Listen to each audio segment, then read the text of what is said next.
Okay, is it on air or not? Okay, Yes, it so is. It's greetings, cyberspace, and it's yep. I, Terrasen, your favorite cyber bitch here, and I have with me a special guest.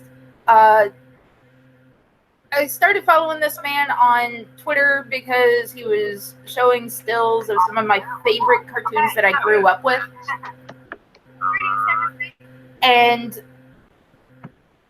then I started sending him messages on occasion, and he was nice enough to reply. And then I invited him on the show, and he decided he was going to do this today.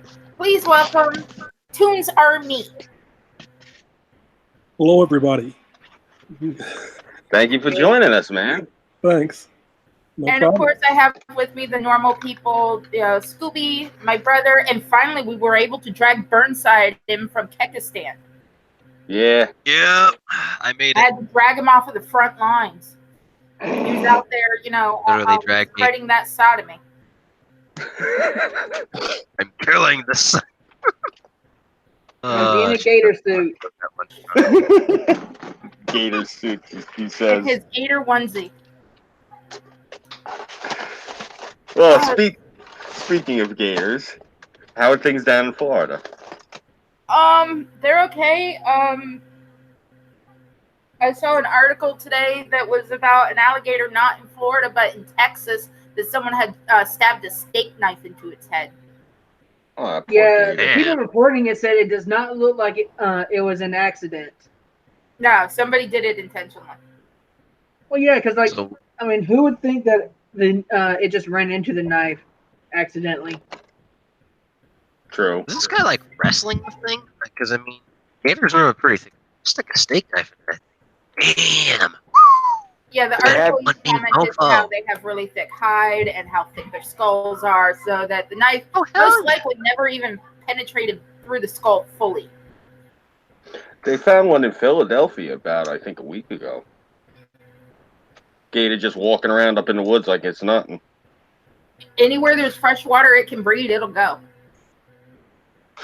All right, well, now that we've detoured into gators and gotten that out of the way. Well, speaking of gators, okay, because this is one question I had for Toons. Sure, go ahead. I know you've worked for Deke and Filmation, and as you were saying off air, you worked with Disney for a while. Did you ever work on any of the Hanna-Barberas, like Wally the Gator and all? I'm not quite that old, but yeah, my first job was working at Hanna-Barbera on the Scooby-Doo movies back in the 70s, Nice. which was it was a Saturday morning show that had Scooby-Doo and Sonny and Cher and Batman. I remember that one. Oh my god! Yeah, I grew up on those. That was my first Hanna-Barbera series I worked on as a freelancer. That is so awesome. That really is. So over the years, I worked on quite a few different Hanna-Barbera shows. But that was my very first one. So, Wow. what got you into animation? Obviously, you probably love to draw, but how did you get into the industry? That's it's a long story. You got time? Oh, we got 2 hours. Oh, we got time. Okay. Well, good. I'll take it from the beginning. Junior high school, I had a friend, and in the back of the class, we used to sit there and draw comic books all day long. Right? We should have been learning. And he was going to a workshop once a week and invited me to come with him. And I didn't want to come because I wanted to be a comic book artist. I wanted to be Jack Kirby or Gil Kane or somebody like that. I wanted to draw Superman or Batman. And he convinced me that they had life drawing at this workshop he was going to. And I still said, no, I don't want to go. And he says, well, they have a nude model. And I said, okay, what time are you picking me up?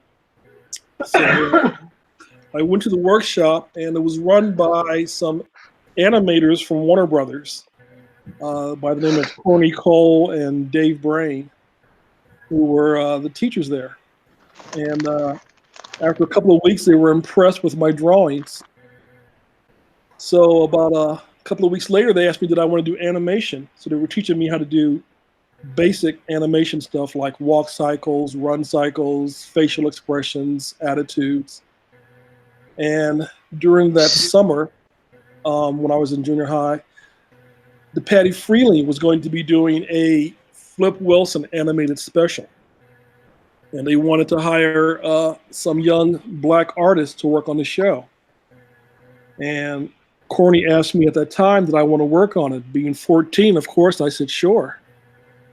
So that was my first professional job at 14, was working on the Flip Wilson special. And from that point on, throughout high school, I was doing freelance or working for different studios until I got out of high school. I got out of high school, I applied for work over at Filmation as an animator. And I went in, took the animation test, and turned it in. And the guy said, this is great. This is good. We're going to hire you, but you didn't number your scenes. And I said, well, it's been a while. I forgot how to number scenes. And he goes, well, we can't hire you. And that was kind of disappointing. So I left. But 6 months later, I happened to go to my local comic store, being a big comic book fan. And as I was buying my weekly supply of comics, there was a bunch of flyers next to the cashier's desk saying, can you draw these characters? Which was Tarzan, Lone Ranger, Fat Albert. It was from Filmation. So as I left the comic store, I took the whole stack of flyers with me. I figured I would cut down on the competition. And I went over to Filmation and applied for a storyboard job. And they said, can you do storyboards? And I said, sure, never having done boards before. And they said, well, we got a short test. If you take it home, do it, bring it back, and if we like it, we'll hire you. And I said, fine, okay, great. So they gave me the test, and I took it home. It was a Friday, and I went home. And I put it on my art table and looked at it, and looked at it, and looked at it. Hopefully it was going to draw itself, which it didn't. And I got a phone call that night. Being a Friday night, my cousin called. He wanted to go partying. And I said, listen, I got this test. I really want to get this job. And it's on a show. And he goes, well, what's the show? And I said, well, the show's called Lone Ranger, which was on Saturday mornings at the time. And he says, well, what's the episode about? And I explained the episode was about a train being disguised as a dragon, scaring workers. And he says, oh, I recorded that. And I go, you recorded it? And he goes, yeah. And I thought, record. Record has a pause button. I go, I'll be right over. And I ran over to his house with my artwork, and he put it on, and every other scene, he would pause it, and I would draw it. And we did that for the whole act, or the whole test. So Monday morning, I went back to Filmation with the test done. And they said, well, that's quick. And I said, well, that's how I roll. And they said, great, let's take a look at it. And they took a look at it, and they went, this is almost the way we would have done it. This is pretty good. So we're going to hire you. And I said, great. And they said, but we can only pay you. This is your first time here. We can only pay you $1,000 a week. Is that okay? As I bit my lip and blood came out, I said, yeah, I can take that. That's okay. I'll take that. And they said, okay, well, next Monday you start. So the following week, I went to Filmation, excited, happy, jumped up and down, got my new job. Went in, they said, here's your office. Here's your office, here's your desk, here's your other artists, and here's your script. And still, not knowing how to do a storyboard, I went, well, okay. So I spread it out, waited. Hopefully it'll draw itself, which it didn't. So I kind of panicked a little bit, and I got up and I said, oh, no, I'll ask questions. So I went next door to another board artist, and I said, I've got this scene. The Lone Ranger kicks in this door and jumps over this bed and saves his kid. I just can't visualize it. And the guy said, oh, here. And he drew it out. And I said, that's exactly what I would have done. I took it back to my office, and I drew it. I had the next scene, and I went down the hallway to another artist. And so I got this scene where the Lone Ranger jumps on his horse and rides over a hill and does this. The guy says, oh, well, I would have done this. And I go, perfect, just like I was thinking.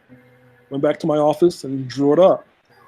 So By the end of the week, I had my whole section done, turned it into my supervisor. He says, "This is great. Good. Keep up the good work." So I learned to ask questions and keep doing as much as I could to stay on schedule and stay hired. So after a while, I proved myself to be pretty good. So that's how I got started in storyboarding at Filmation. That's really cool. Okay, you having worked at Filmation, I have to ask this one. Go ahead. Ever worked on She-Ra? Yes, that was the second biggest series after He-Man. Yeah. You have no idea what I'm doing over here. I'm bouncing up and down so happy. She loves the hell out of it. You know, And I'll be. I hate that new piece of shit. You should have had Geeky Sparkles on here. I tried. I actually messaged them. You know, What did they say? I really tried watching the new She-Ra, and I couldn't. After the first half hour, I just couldn't take it. I Yeah. can't even bring myself to watch it. I see the clips that are online, and every so often because I follow Noelle Stevens just so I can be like, well, no wonder you didn't give She-Ra boobs. You don't have any to draw. Well, they made her much younger, much Yeah. younger than our Yeah. She-Ra. Yeah, but No, but our still, She-Ra- even at 15, 14 nowadays with all the MSG and crap that they put in food, the kid would at least have an A to B cup by now. Maybe not the season D's that my She-Ra had, but teenage She-Ra would have at least had an A to B cup. Well, I don't know what audience they're going for, but I tried watching the first half hour, and I said, well, I gave it a shot. They changed the characters so much, it's like, it's not for me. I don't know what audience it's for, but I don't It's have. for these young people. They treated it a lot better than Thundercats. Yeah, I saw that. That was frightening. Yeah. That's really frightening what they're doing to Thundercats. Honestly, Yeah. I'd rather sit there and watch that horrible piece of trash Thundercats than She-Ra. Yeah, you know what the big problem is, and I'll tell you what it is. No one wants to say it, but the fact of the matter is, a good portion of the population, specifically on the coast, for whatever reason, as somebody who lives here in New York, these people, their kids are ugly as sin. I'm sorry, maybe it's what they're feeding them. Maybe it's also the way that they dress. I mean, look, I grew up in the '90s in New York. I mean, I dress as wild as the next person, but I see some of these kids. I mean, it's not that their clothes are outrageous. It's just that they're ugly clothes. And I hate saying it. I think a lot of it is because these kids, they're fashion victims. And, I just think that drawing isn't required as much as it used to be. yeah. People who can't draw are drawing cartoons. People who can't design are designing cartoons. Oh, Well, they lowered the bench. Shoot. They lowered the bar substantially. Yeah, everyone. Yeah. hell, shoot, They're speaking of like, time. oh, we can draw. Yeah, the bar's been lowered quite a bit from my time. It's cheaper to make shittier cartoons, and it also comes with cheaper labor, less skilled labor. I don't know Yeah. if it's less skilled. I don't know. They're required to use a lot of technology now, so I don't know if it's less skilled. I mean, storyboard artists now are required to use Toon Boom, Storyboard Pro, more computerized work. I've And- heard of Toon Boom. Ironically, speaking of programs like that, the one I'm working in right now for this little project I'm working on is Maya, and this one's mostly for doing 3D animation. And Is that that's the one Harmony? thing. Like, Is that Harmony? pardon? Is that Harmony? Oh, Harmony? No, it's No. no, it's part of Autodesk. Oh, okay. All of that. Maya. Yeah. 3D Maya. Okay. Yeah, So yeah, I'm using 3D Maya, and pretty much what I'm doing here is I'm working on a project for Backline, and what I'm doing is I'm trying to design a tank because my fans were sending me a whole bunch of pictures in that because I wanted to put in more of my animation into it because like most of the stuff we do is just comedy skits and satire and stuff like that. We get some submissions every now and again, but I was like, guys, I really want to get a tank going. And they're like, all right, so they sent me all these pictures, so I'm trying to go and work on making something like a rat tank. So this thing could be like this giant, monstrous machine. Were you self-taught or did you go to college for this? Yeah, went to college. What was it, University of Chicago or something? Is it's the Art Institute in Chicago. Ain't there That anymore was it. though. But Yeah. He Yeah. went to The Art college, Institute of got his Chicago. degree in digital arts, yet he works at a factory. Yeah, I used Yeah. to teach at the Art Institute in L.A. Yeah, you guys want to close them down too, huh? What's that? The one in LA, that campus wound up closing down too, didn't it? They all closed down, as far as I know. All the Yeah. ones on the West Coast closed. Yeah. Oh, absolutely. Yeah, and wow, that's what a small world. You're both alumni of the same university. Different Pretty campuses, much. mind you. Different campuses, but still, it's the same thing. I mean, Yeah, I taught there for about 10 years. that is so wild. Oh, it's awesome. Yeah, I've actually been quiet for a little minute here. Just I don't like fanboy or do all that gushy stuff like Tara, but it's been sinking in. You basically crafted my childhood. You were one of the hands that like built He my did. childhood. He crafted mine too. I know, and it's been I'm sorry. no, it's nothing to apologize for. I've just been like wrapping my head around it. I'm thinking about it because I'm thinking of every cartoon I would watch when I would come home from school, and they're all the ones you named. And it's just it's one of those things. I'm trying to digest it all, and it's a lot to process. It's one of those things like I was little, I usually bullied the bullies because I didn't, I loved Shira. She didn't put up with the horde picking on people. So, and ever since I was little, and my name has been screamed in this house so many times that everyone probably knows it by now. But my government sounds similar to evil. And I would have kids pick on me and call me Evelyn. And I would look at them and I'm like, and that's supposed to be an insult? And they're like, well, yeah. I'm like, well, Evelyn is the best villain. She's better than Skeletor. At least she doesn't fail. I think that you're the first female that's actually told me that they liked She-Ra and grew up with She-Ra. I worked on maybe 20 episodes of She-Ra, and I've never heard any females come up and say, hey, I love that show. I grew up with that show. That show helped me. Nothing. You're the first one I think that's ever made a comment, positive or at all, that they liked She-Ra. Oh, then you need to meet my friend Geeky Sparkles. I was about to say that.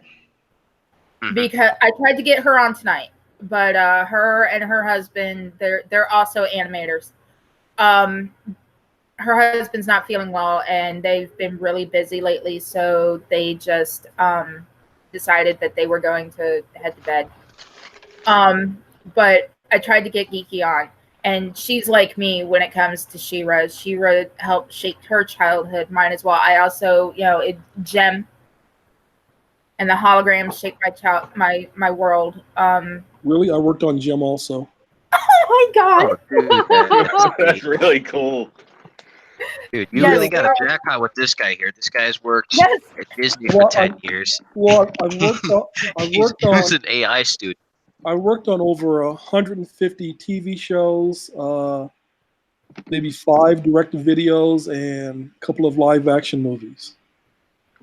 Really? What live action movies? Let's see, the Michael Jordan film. Space Jam? No, it was his life story. Oh, okay. There was Richie Rich's Christmas. Mm-hmm. There was a really seeing that. There's a real bad film called Men in White, which was the ripoff of Men in Black. So sounds like a meme movie. What's that? It sounds like a meme movie. It was terrible. It was really bad. So I've worked on a few live action things. I did a movie called A Little Outside, which was about a girl baseball team, little league baseball team. Interesting. So, I think my wife has seen that. I gotta ask her when she gets home later. But as far as cartoons, I've, like I said, over 150 different TV shows over the years. I wanted to ask actually because it's probably was and still is my favorite cartoon of all time from when I was a kid. Did you ever work on Heathcliff? Yes. Oh my God. Oh. No one. Heathcliff and the Cadillac Cats. Oh. Wow. Yeah, Wow. that was over at Deep. Wow. Yeah. No, I know. I used to love that show because it took place, I think, in Jersey City or something. I'm not sure. Maybe Newark, Hoboken. I forget what part of Jersey it was supposed to take place in. But I connected so much with that character because the neighborhood, looked like my neighborhood when I was a kid, and the characters sounded like people from around here. Well, they gave us designs. They gave us photographs from the area and said use these for backgrounds or whatever. That's so cool. That really is. That was my favorite cartoon when I was a kid. I remember my favorite episode of all time was when Heathcliff, his father was on parole. Yes. Yeah. Oh, I remember. I didn't do that one, but I remember seeing it. Yeah. That one, it resonated with me. My father, may he rest in peace, he never did time, but I had a few uncles that they went to university, and it resonated with me when I was a kid. Wow, that is so cool. Seriously, I mean, wow. I'm thinking about it. You did Fat Albert, you did the Scooby Doo movies, you did He-Man, you did Heathcliff. Basically, until dinner time, I was yours. Wizard of Oz. No, I'm saying like in my childhood in the '80s, until dinner time, I was yours basically. Like from when I came home from school until the table was set, I was watching your work. That amazes me. Well, thank you. Not a problem. No, thank you. Thank you. Seriously. Time for Oprah. I was watching pretty much anything that you had made. Yeah. Wow. That blows my mind. Yeah, 80s and 90s, I was pretty busy. I could definitely say that. Yeah. Wow, that's incredible. That really is. That's a really impressive portfolio that you have. I'm usually not at a loss for words, but that's I can't say anything but wow because I'm trying to like I can't even process all the different cartoons. Well, for me, it was a lot of fun. Always being I was always an animation fanatic as a kid growing up. I grew up on Warner Brothers cartoons, NGM cartoons. Those were my favorites. UPA cartoons. Growing up on those, so to get a chance to work on a lot of these cartoons, as well as get a chance to work on cartoon or comic books that became cartoons, was just a dream come true.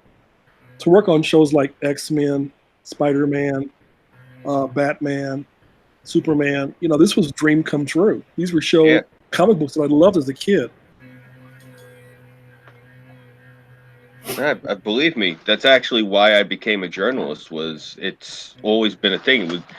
I was a very big fan of Denny O'Neil, and basically Denny O'Neil, he was a journalist for years, and that's how he got into comic books.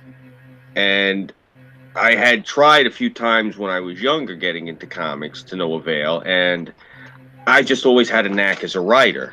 I suck as an artist, but I've just always had a knack as a writer, and I wound up trying to get into to Marvel for a few years, and I tried going across the street too with DC. I never got.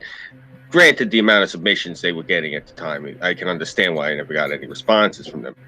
But while I was pounding the pavement trying to get in with them, I wound up getting involved with a newspaper company here in New York. So it worked out to the advantage. But I know exactly what you mean. Same motivation for me. I myself probably own about 10,000 comic books. So yeah, if you were to go into his house and look at his end tables, they're not end tables. They're boxes filled with comics with like wood on top to keep them from getting damaged. Yeah, sounds like my garage. Yeah, yeah. I've got so many comic books. Oh man, it's always been a passion for me. Yeah. See, he collects the normal comics. I collected Barbie comics. Well, I don't. It's not that I collect them like a collector. All of my comics are quarter bin comics. They're all ripped up and dog-eared. I read these things. I'm not one of those weirdos who has the thing, like in plexiglass, it's in like a bulletproof case and you can't breathe on it the wrong way. The guy's going to go, have a conniption. I'm not one of those people. Well, You know, all my I gotta say, I'm both. I buy them to read. I buy books mostly because of the artwork, but Yeah. I do have a few that are definitely behind bulletproof glass Oh yeah, same because here. they're so old and they're valuable. Oh And yeah, I don't want anybody reading those again. But yeah. yeah, I mean, all the books that I buy, I do read because I love the art. I'm a big art fan. I buy mostly comic books for the art more than the story. Oh yeah. No, I hear you. I have Walt Simonson's entire Thor run. You know, definitely those. Yeah, those are the ones that are in frame. Yeah, so I understand exactly what you're saying, but like most of my books, they're yeah they're just there because I pick them up from the quarter bin. You know, it was mostly like most of the books I have is from when I was a kid. Yeah, Because that's how I was raised. My mom used to go to the half price store or the yeah, used clothes store, and there would always be like a box of comics next to the cashier for, $5 for $1 or 10 for $1, something like that. yeah. So I get a bunch of old books that way when I was a kid. That's how I was introduced to Superman and Batman and the rest of them. Yeah, same here. What my father, may he rest in peace, when I was a kid, he had the crabbing business. So he would go and we would pull the traps and we would bring in the crabs, and I would help. I'd help him. Pull them up onto the docks and whatever. And sometimes people would buy the crabs from us right on the dock. We wouldn't even make it to the fish store. So a lot of times he'd say to me, Pachota, grab the bucket for this gentleman. Bring it to his car for him. Okay, Pop, you got it. And I bring it to the car for him. And the guy, he'd give me back the bucket, and he'd say, hey, come here. He'd give me like $5.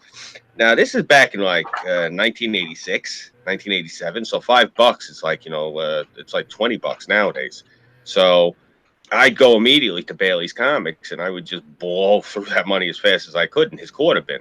So that's like 40 comic books. So that's how come they started piling up, because I wouldn't just get $5. Like if he had enough customers down there, now I'm walking out of there with sometimes upwards of $50. So that's the reason. I mean, I'd spend it all in the quarter bin. I used to clean this man's quarter bin out every time I went in.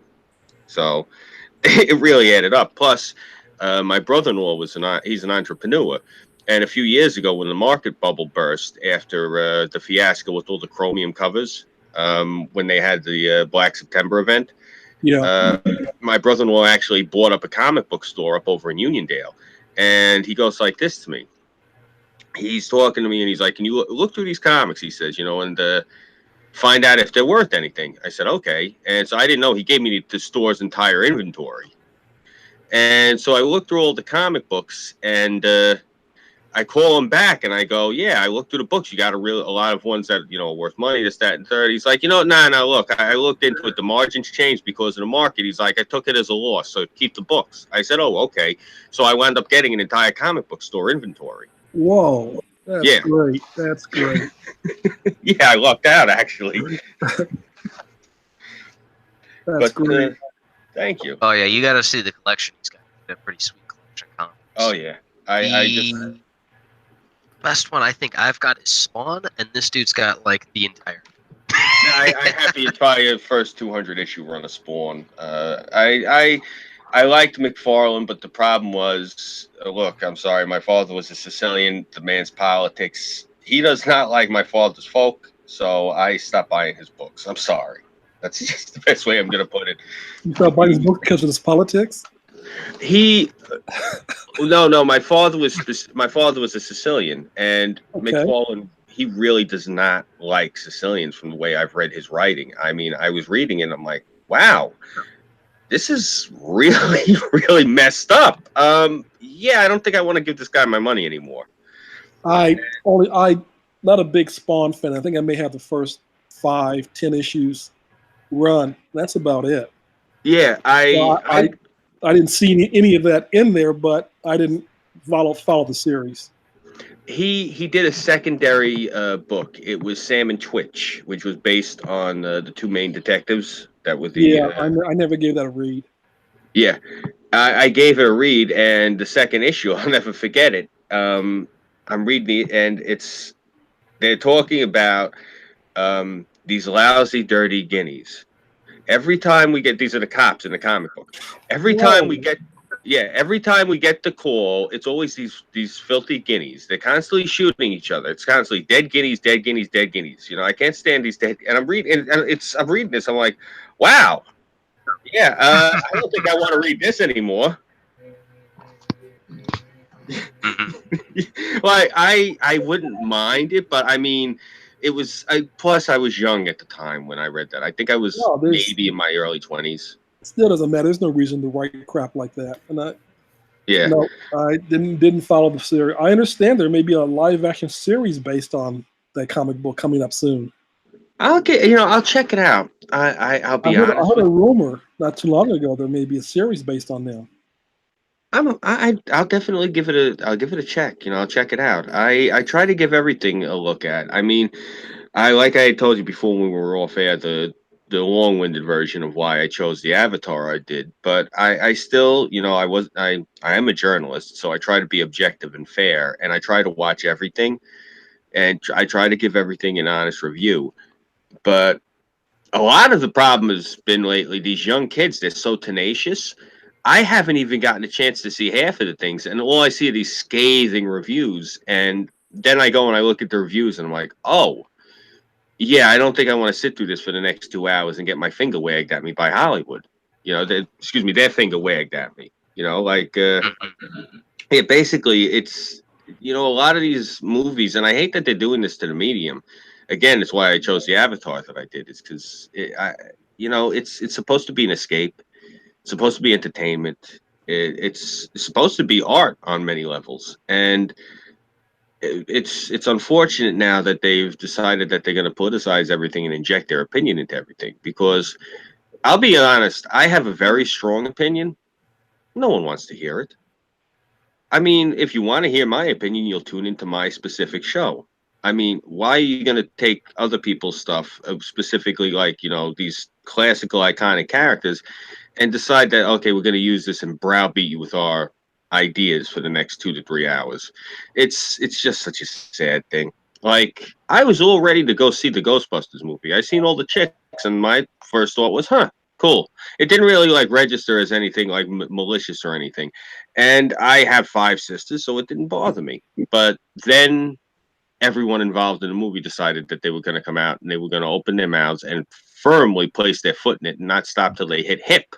So it was one of those things. I didn't want to go see the movie because I didn't want to be making a political statement by buying a movie ticket. Either way, Well, with Ghostbusters, having worked on the both series, I was like, I love you. I'm sorry. Sorry, I had to say that. Continue. I was curious, what they were going to do with it. So I was like, I give everything a shot. I don't go by what critics say or what fans say. It's like if I'm interested, I'll give it a look. And it was like I just couldn't believe how bad it was. I just thought it was just really bad storytelling, really bad characterization. I don't think it came close to what it could have been. So I wasn't a fan of this new Ghostbuster movie. Now I know they're doing Ghostbuster movie again, but it's like this one's actually supposed to be a continuation. The sad thing is, the thing is still hoping for a sequel to his reboot. So I know that Columbia's going to be pushing out Ghostbusters for the next 100 years if they can, but it's like we'll see what they do with it. I don't have a lot of hope, but we'll see. You never can say never because you just don't know. Yeah. So, give it a look. There's always something being made. Yeah, it may be a hit or it may crap out. You don't know. Yeah. I don't go by critics because most critics aren't looking for what I'm looking for. Critics are a-holes. They are literally paid a-holes. Yes. Not really point. It's kind of pointless to go by critics, especially with like what's going on Rotten Tomatoes. Because when a good movie comes out, the fans love it, well, the audience loves it, but the critics hate it. A bad movie comes out, the critics love it, but the audience hates it. Well, again, I've learned in the industry that I don't believe Rotten Tomatoes. How many of the people voting are real people? How many people are being paid by the industry to vote on that film? Oh, yeah. And Rotten Tomatoes how many people work for a studio and getting paid extra $5 to go on and say, "Hey, I love this film"? So how many critics do you actually believe? Well, now, like Rotten Tomatoes, they made changes because of Captain Marvel. Yeah. You have to pay to put in a review. Studios can pay. Oh, Studios have the money No. to do that. You have the audience. You have to pay to put in an audience review. Studios can pay for that. They have the money. They can afford that. So they can still give themselves a good review. I'm not talking about the critics. I'm talking about the audience. Yeah, but I'm saying the audience, how do you know who the audience is? The audience could be employees. I think I see where you're going. Yeah, I think I see where you're going with it. Yeah, it's the only way. Like, if you were to actually be able to verify if it was an actual person who was in the film when they're reviewing that, you'd have to go like, okay, hey, could you give us a copy of your ticket stub or your ticket number or something like that? Well, And still, even then, you'd have to like cross-reference it. And go, how do you just yeah, turns how do out you you're on the payroll. how do you know a payroll person from the studio didn't go buy a ticket, go to the review, and say, hey, I think it's the greatest thing since sliced bread? Yeah, because I worked on it. Yeah, Yeah. I get you there. Yeah. That's why I don't go by critics. It's like I look at the previews, which are sometimes good, sometimes bad. If I'm interested, I'll go see it. If not, I'll wait for it to come on cable, which is within 4 or 5 months anyway. Seems to turn out all right. Yeah. So, Yeah, I've gotten to where I don't go to theaters to watch a lot of movies. The last movie I really wanted to see in theaters, other than the ones that are out right now, was Christopher Robin. And I never got to go to the theaters, and that's because I get migraines real bad. And it's like, oh, earplugs. I'm like, yeah, no. Wear sunglasses in the theater. Yeah, no. I'm not there to, have the screen tinted and my ears plugged up. I'll just save my money and not go. I myself am not a big theater goer because I don't like the crowd, the audience. Exactly, that too. I don't like people with their cell phones or people with their just bad manners or talking or whatever it is. It's like, are you here to watch the movie or just here to have a good time or what? What are you here for? My mom took me to a total of 2 movies my entire life. The first one was Masters of the Universe with Dolph Lundgren. God, I worked on You worked on that too? Yeah. That's so awesome. I love that movie. I seen that in theaters. Never seen it. Well, baby brother, I am making you watch it. Okay. I saw that in the Sunrise Mall when I was a kid, and it was really really cool. That was such an awesome movie. It really was. I had high hopes for that film. I really did.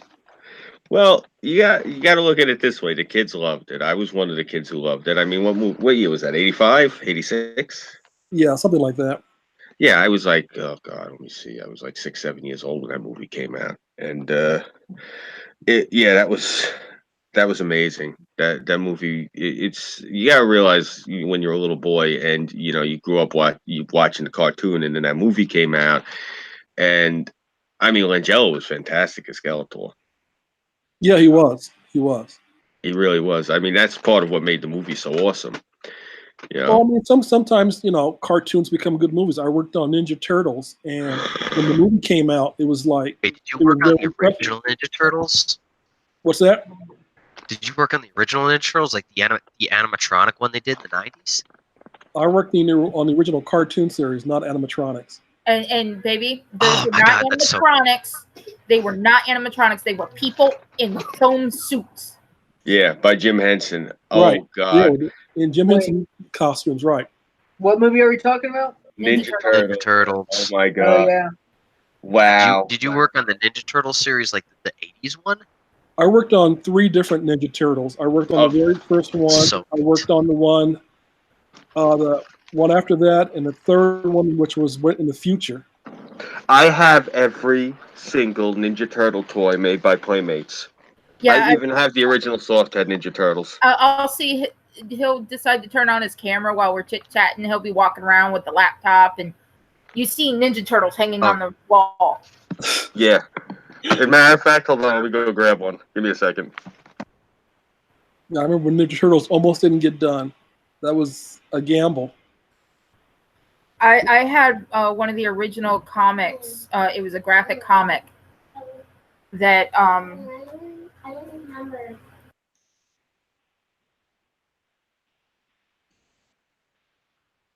Hello?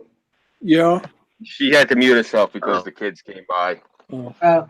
Yeah. Well, Oh I wow, work- here it is. yeah, What? I had my roommate's kid sitting here saying my name left all over and over until I responded to him. Yeah. All right. Check When this I, out. when I when I first worked on Ninja Turtles, I had no idea they were that popular. Had no idea. We were like, what is this show? Is this supposed to be the X-Men or what? Cowabunga, dude. Had no idea. Yeah. I didn't even know there was a comic book. We did the first 5-parter and had no idea, okay, is this going to be a hit or what? And we went to San Diego Con, and there were people dressed up as these characters. And they're going like, wow, is it that popular? And we're walking around in different Hell tables, yeah. and people have got all their comics, and it's like, gee, what the hell's going on? And when the show aired, it like blew up. It just totally just blew up. Oh yeah. I'm a huge Ninja Turtle fan. Like, check this out. Got the official ooze, and then we got this is my crown jewel right here. My Michelangelo Burger King watch from 1987. Man, Yeah. And then I got all 4 of them. The little Ninja Turtles that you get with the retro mutagen ooze. I still have these guys. And then this is my favorite toy ever made by Playmates, and I'll tell you why. I have gotten no credit for this, but I do not care.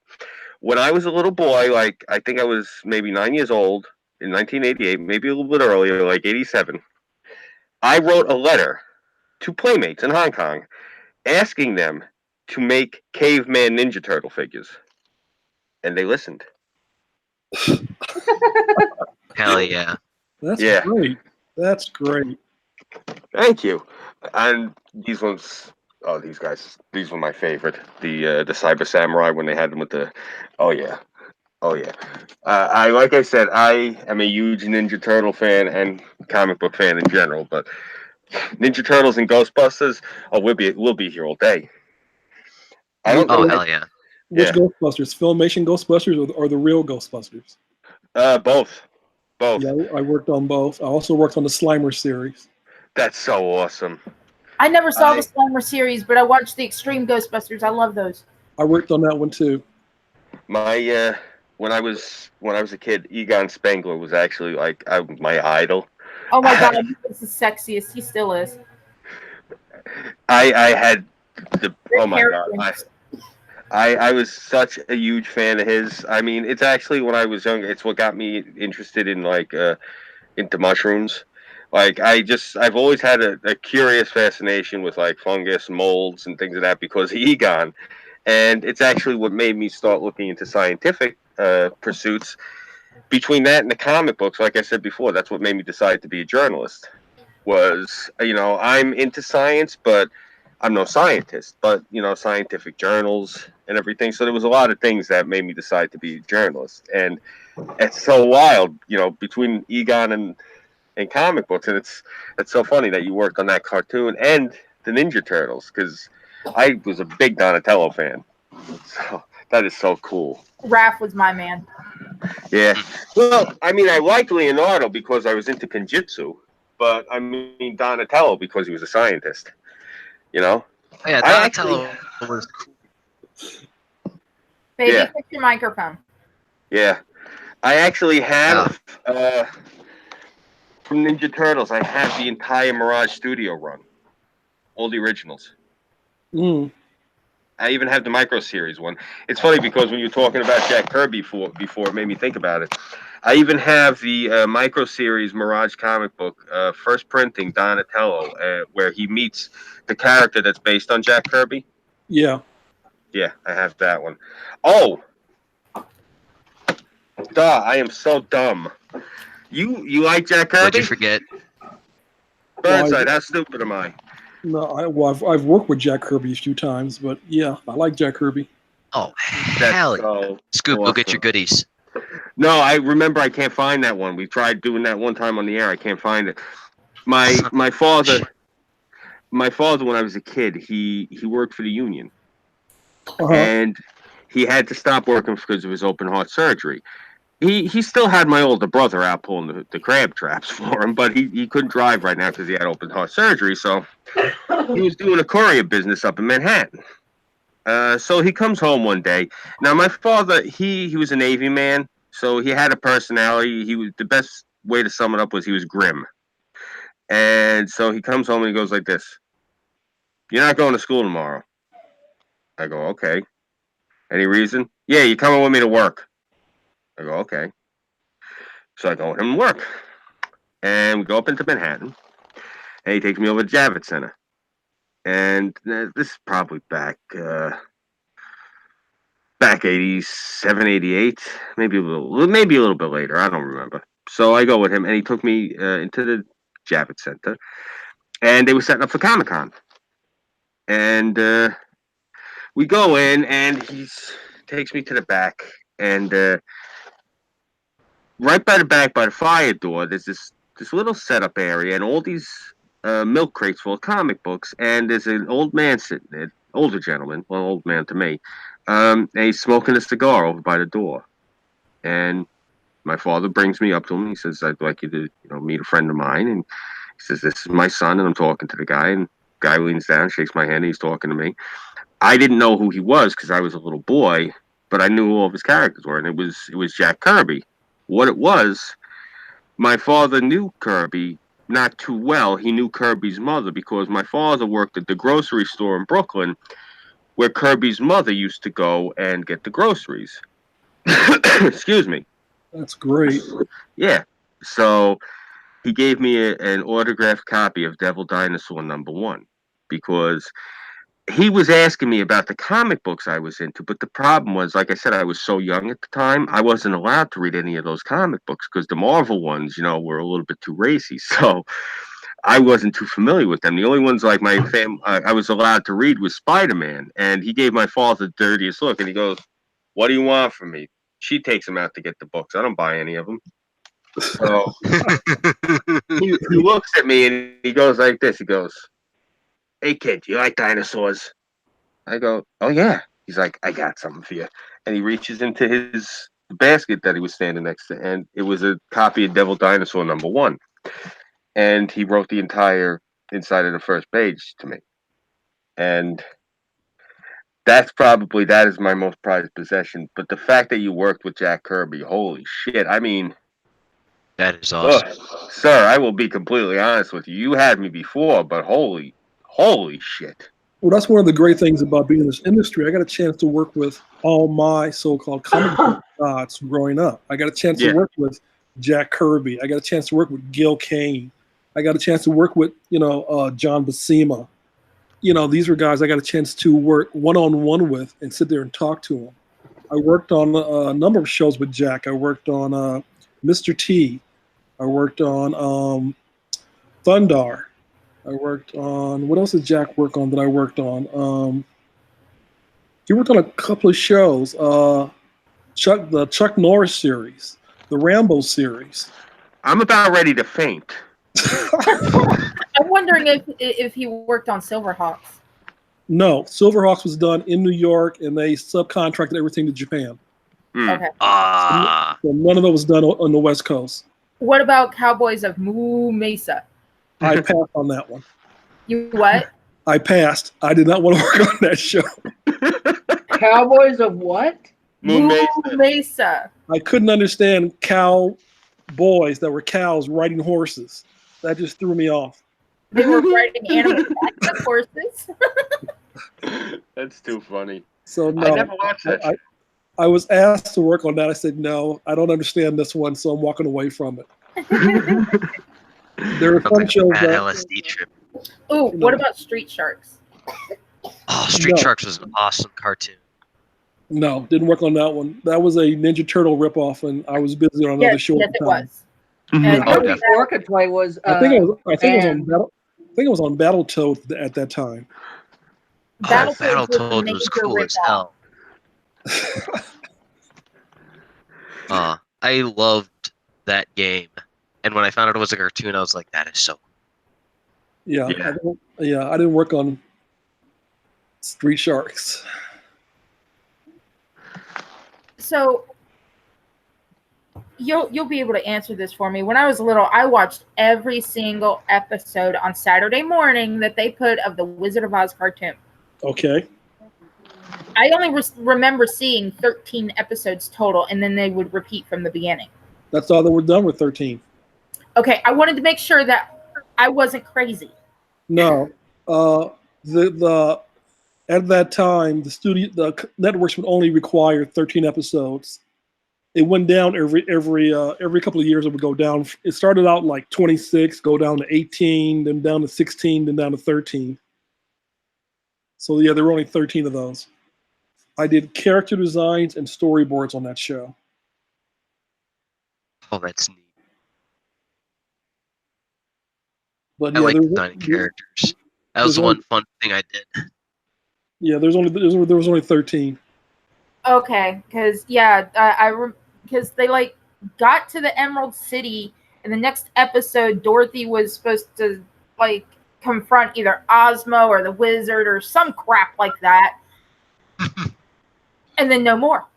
Well, we were hoping for a second season.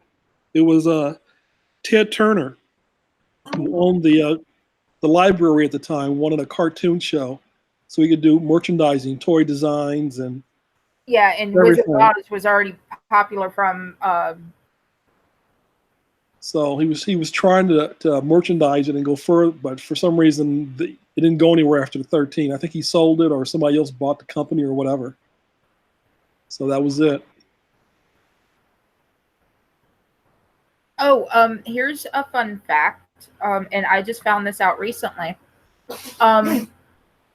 One of my relatives was married to one of the men that used to draw Betty Boop. I'm sorry, No I didn't hear that. I didn't hear that. Say that again. I said one of my relatives was married to the man that used to draw Betty Boop. Really? Yes. I just found this out the other day. I was like, you couldn't, when I was, my aunt was like, but you were only like 3. I'm like, at 3, I was watching Popeye eating spinach and watching Betty Boop. Are you kidding me? You could, she's like, well, you wouldn't remember it. I'm like, pictures, woman. That's what pictures are for. God, that's great. A little bit of history. Yeah, that's really wild. Especially since Betty Boop wasn't originally a woman. She was a dog with long ears. That's why she has big hoop earrings. Right. Sorry. Wow. No, you're right. She was a dog at first. Wow. Never knew that. Yep. I actually won a trivia contest one time because most of the questions were about Walt Disney and his original cartoon or feature films. And I have the big golden book of Disney stories. I used to date a Puerto Rican chick in high school that looked like Betty Boop. She had the big head and everything. Sweet girl. Sweetheart of a girl. Real nice girl. What was her name? Oh, yeah, I remember it now. I'm not going to say it because I don't want people like harassing the girl, but she was a sweetheart. Wow, I haven't thought about her in 25 years. Amazing. All you had to do was say Betty Boop, and I remember her. Good thing my wife's in the other room. So, dudes, you said you worked on Gem too. Do you still have any stills from that? No, I wasn't a big fan of working on Jim and the holograms. Oh, It was a hard show for me to work on because every episode she kept changing clothes like 15 times, or they kept changing their outfits like 10, 15 times a show. This is true. I finally was able to watch every single episode. So, to keep drawing them, keep changing clothes every scene was like, what are they wearing this time? What are they wearing that time? It's like, come on. Hey, I got a question, and this is going to piss Tara off. What did you think of the movie? It's pretty bad. This is what I say. I say that movie does not exist. Mm. That was just a promo for YouTube. It was pretty bad. That Josie and the Pussycats was pretty bad. Oh God. But they made a movie for it too. Yeah, there was a movie Yeah, for Josie and Josie and the Pussycats. Pussycats. Oh my god, it was terrible. Yeah, it was. I don't know which The of the only two reason it I was. knew I about only Jem watched was it for because of the comedic movie. purposes. I mean, it's a funny movie. It's just it was horrible. Yeah, I don't know why Jim and the Holograms became a movie. That was a bad idea.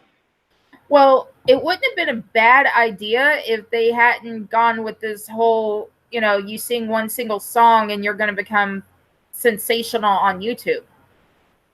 Yeah, they should have. Yeah. They should have gone And- closer to what the cartoon was about. Exactly. If they'd gone with what the cartoon and the comics was about, they would have had more success with people like me. Right. I actually did a protest because I wasn't on YouTube yet on Facebook where I made this frame for it. It had a picture of Jem and it said, "This is really Jem." I don't know why they just do this to these films. I did some layouts and some storyboards for Avatar: The Last Airbender, and when I saw the film, it was nice. like, how could you guys not follow the series? There's enough episodes, and it was just like, why would they do this? They've done that to a lot of things. Like you probably the Airbender movie after was the just first terrible. half hour of the new She-Ra, you were done. Well, apparently because I go off of what Kiki Sparkles says because I can't watch the damn thing. I can't even bring myself to click on it on Netflix. Oh, I didn't know it was on Netflix. Apparently, yeah, Netflix and DreamWorks. Apparently, one episode, Glimmer says something to the part of, "I love the fact that everyone here is a lesbian. Yay!" What was it? I think it was like, What? "Yay LGBT" or some shit like that. What? Oh, fuck. Wait, Yeah. who was a lesbian? They're all they're all All lesbians? pretty much all the princesses of power are all lesbians, if Why? not just bisexual. Is it required? Apparently, Probably. Are because you kidding me? see, it's been put that way because Noelle Stevenson's a Communism. lesbian. And this is a kids show. Still? This is a kid's show. Of course it is. It is communist. You will watch it. You'll force your children to watch it. No, I won't. I will force the children here to watch the original She-Ra, something that will teach them how to be decent human beings. That's one Damn thing. straight. That's one thing Lou Scheimer was very strong on, was pro good ideas and good ethics and non-violent shows. I mean, he was real big on She-Ra never shows her panties. There is one scene that you can find a gif of it where she's doing a roundhouse kick. That's the only time you see her panties. Well, there's a flip also where she flips in a show called Huntera. She does a frontward flip towards camera, and if you can see her underwear at that point also. Yeah, but But no, pretty much as a kid, I thought her outfit was a unitard, so I was good. well, Lou was, like I said, very pro ethics and wanted the shows to be very positive and non-violent. There were shows where He-Man couldn't even cut down a tree with his sword because it was like too violent for Lou. I had Didn't he rip it out of the ground or something like that with his hands? or push it aside, but he couldn't cut it down. Cutting a tree is too violent? Yes, I had a jungle episode where He-Man couldn't cut bushes to escape or was being chased. He couldn't cut down trees or bushes with his sword. That was considered It's too that violent. kind of sensibilities that would just annoy the hell out of me. when you're so opposed to violence that cutting down a tree is going too far.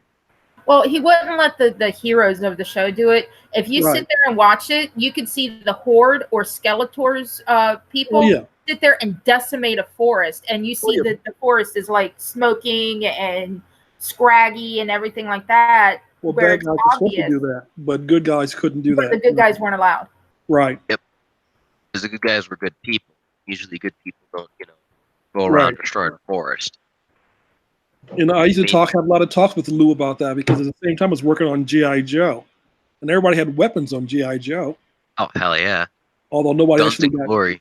nobody actually got killed. We would blow up airplanes, people jump out of with parachutes, but nobody actually got shot. Well, not in the cartoon anyway. Right. The comics, there was one character. I saw something because I do the I love the '80s stuff and everything on Twitter. Somebody shared something where one of the GI Joes got shot, and one of the other GI Joes is holding him, and they're off a thing, and then the person had their GI Joes in that same positioning. Was this one of the animated movies? Do what? Was this one of the animated movies? No, this is from one of the comics. Oh, comics. Okay. Yeah, he was making his GI Joes look like the cover of the comic book. I actually have, I think, every issue of G.I. Joe: A Real American Hero also. I was a very big fan of Larry Hama. And knowing is half the battle. Mm-hmm. Yeah. I actually have a Cobra Commando authentic helmet around here somewhere. Oh, please go find that thing. Okay, give me a second. I'll go grab it. Hold on. All right, definitely. Oh, you got to see this. He looks snappy. I also really noticed good. with G.I. Joe when I was little that the Cobra Commander never said any bad words, even for child considered bad words. No. That's usually when he did the hissing sound. Well, it's a cartoon series aimed at kids, so there weren't going to be any bad words. Well, he didn't even really say, refer to anyone as stupid. Right. That's what I mean. Right. Yeah, well, they don't. From the times I've seen the cartoons, especially for GI Joe, what they did instead of swearing was they just used big words like Cobra Commander, like he'd always talk like this and would call you an insolent worm or something like that. Yeah.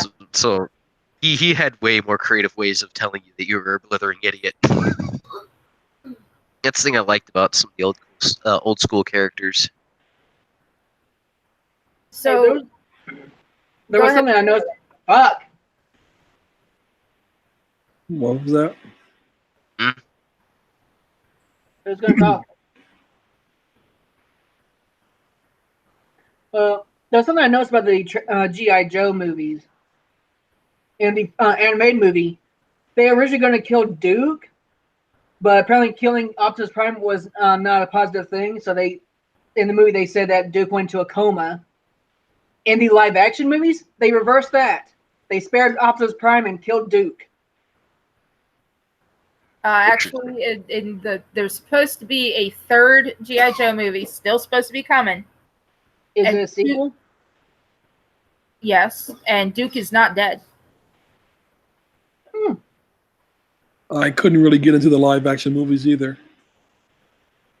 I tried. I couldn't The do live it. action ones are alright. I tried to, that's why I'm not like gung ho about it. I'll watch more the Transformers over and over again before I watch more. Yeah, I can't watch Transformers at all. I worked on Transformers for a full season, and it was like it's just so far away from what I worked on. I just couldn't watch the movie. I tried watching the first movie and couldn't take it.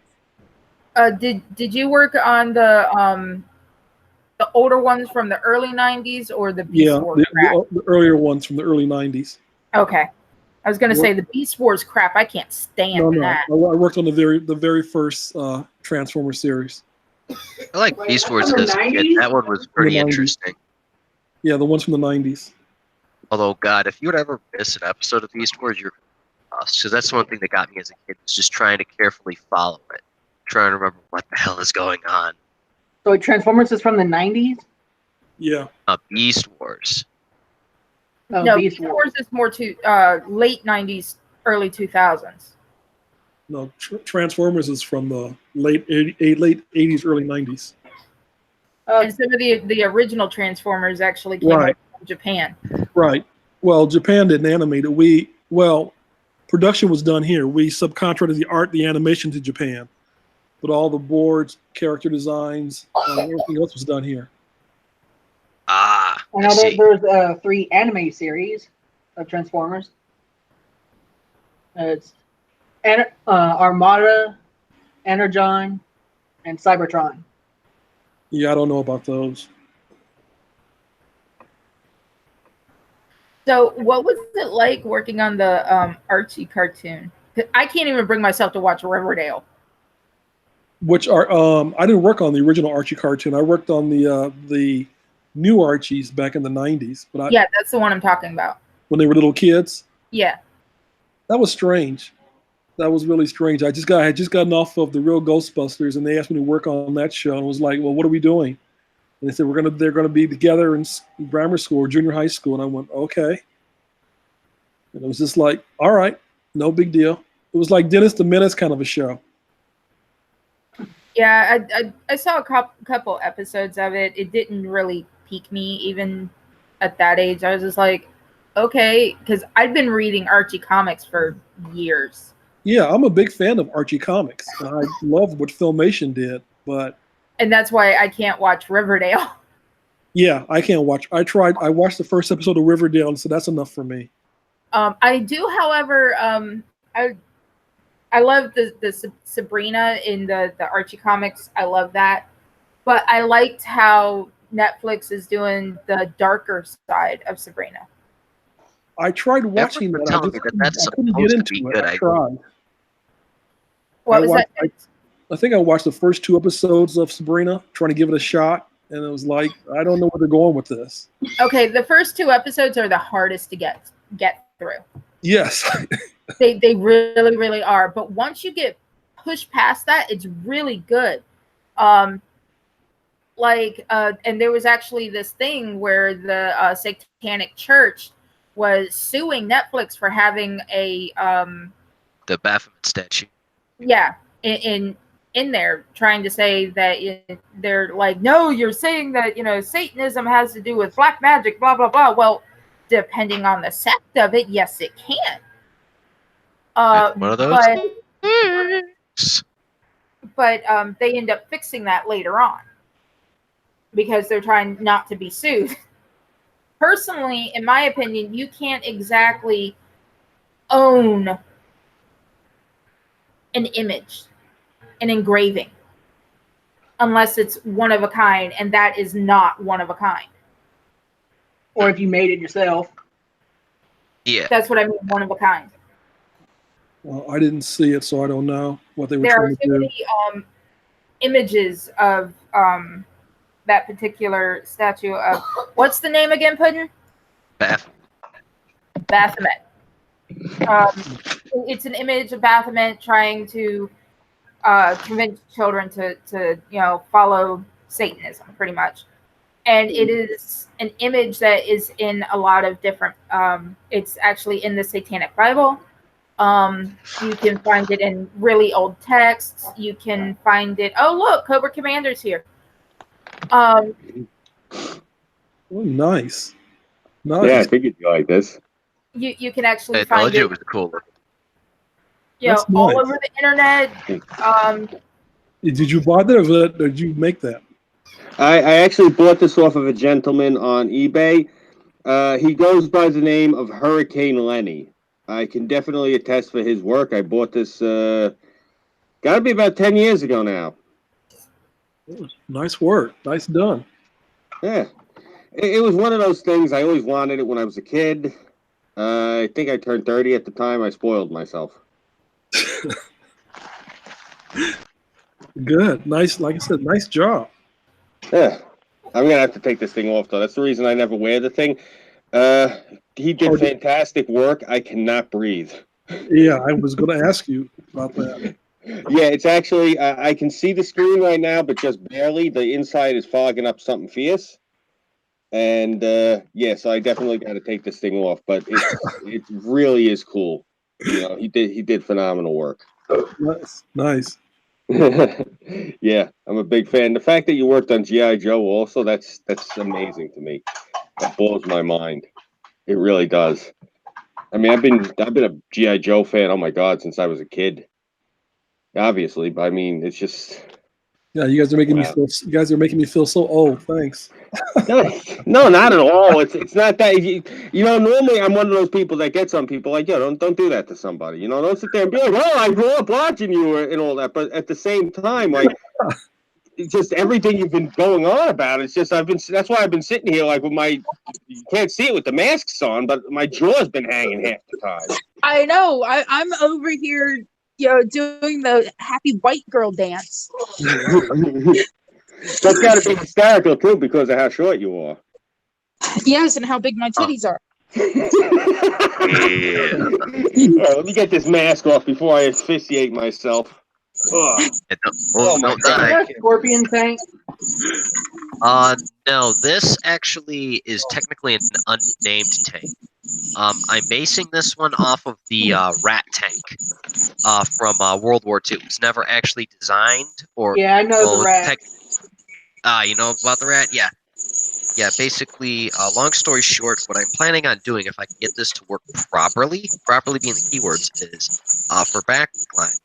When we wind up doing our Halloween special, I actually want to do a scene where I actually have this tank rolling around, and I'm actually going to be shooting. I'm going to animate it so this tank actually looks as if it's shooting. It's going to be a little bit tricky, but if I can get this to work like I want it to, it'll look great. Because I shouldn't have any trouble animating this thing actually physically moving, unless, of course, once I put the treads in that they just decide they want to get wonky. So if I gotta go, really weird and give this thing like manual tires, I'll just have to make deal with it. Just animate the tires moving. But I'm going to have the fans make a name for this one once I get done with it. But I mainly wanted to do this project because I was like, okay, guys, How about the I want to shrew? put a tank in. A what? The shrew. Shrew? The shrew. I don't know. I actually like that. The You're shrew. basing it off a tank that was. You're basing it off a massive tank that was ironically named after a small mammal. Yeah.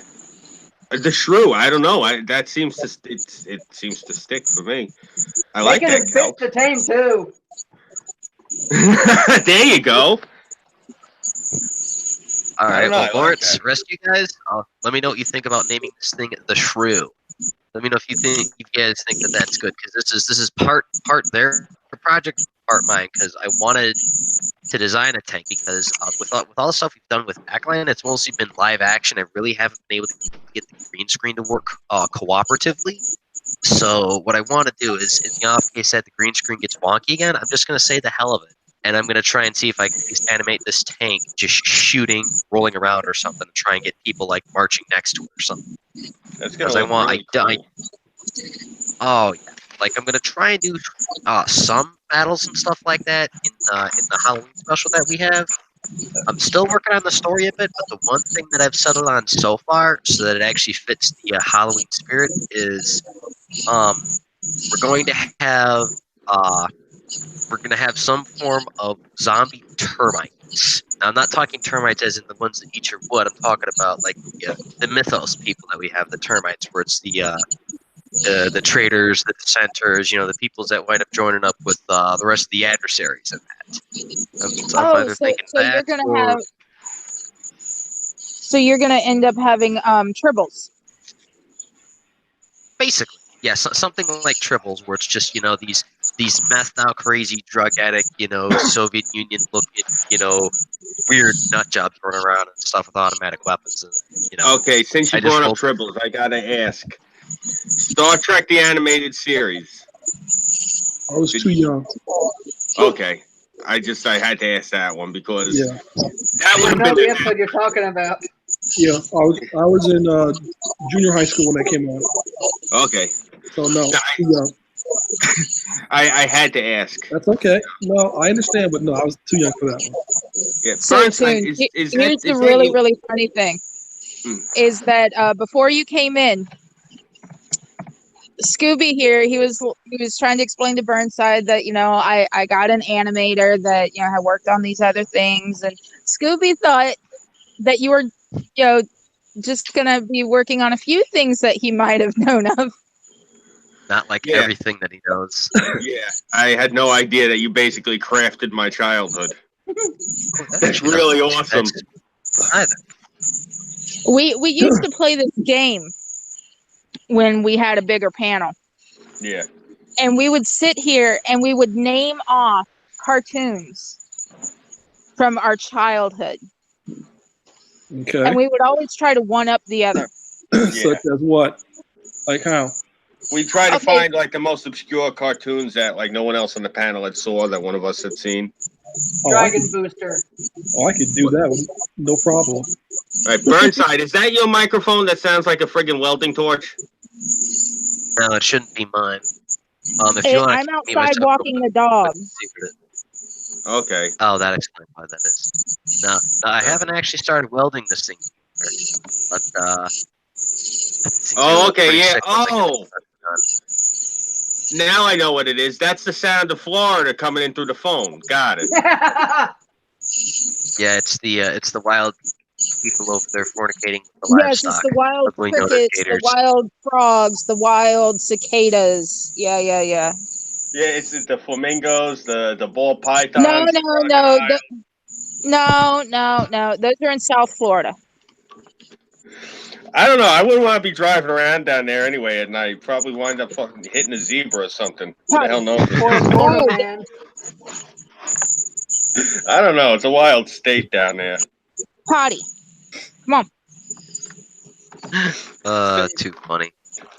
Well, seriously, I mean, that's how Spielberg saved money on the third Jurassic Park. He just rented some of Florida's dinosaurs. No, he Shit, saved that's the what I money. No, he saved the money because the pterodactyls you see are our mosquitoes. Ah. Well, I know that Why when they did. Oh, hold on. Never mind. My wife's here. I can't say any off-color jokes. She'll scowl at me.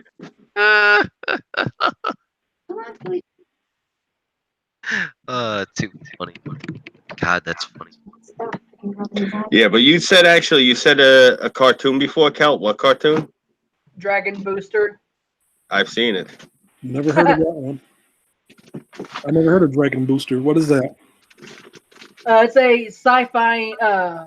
Basically, it's a sci-fi cartoon racing on dragons, loosely based on Arthurian legend. Okay, no, don't know that one. Like the.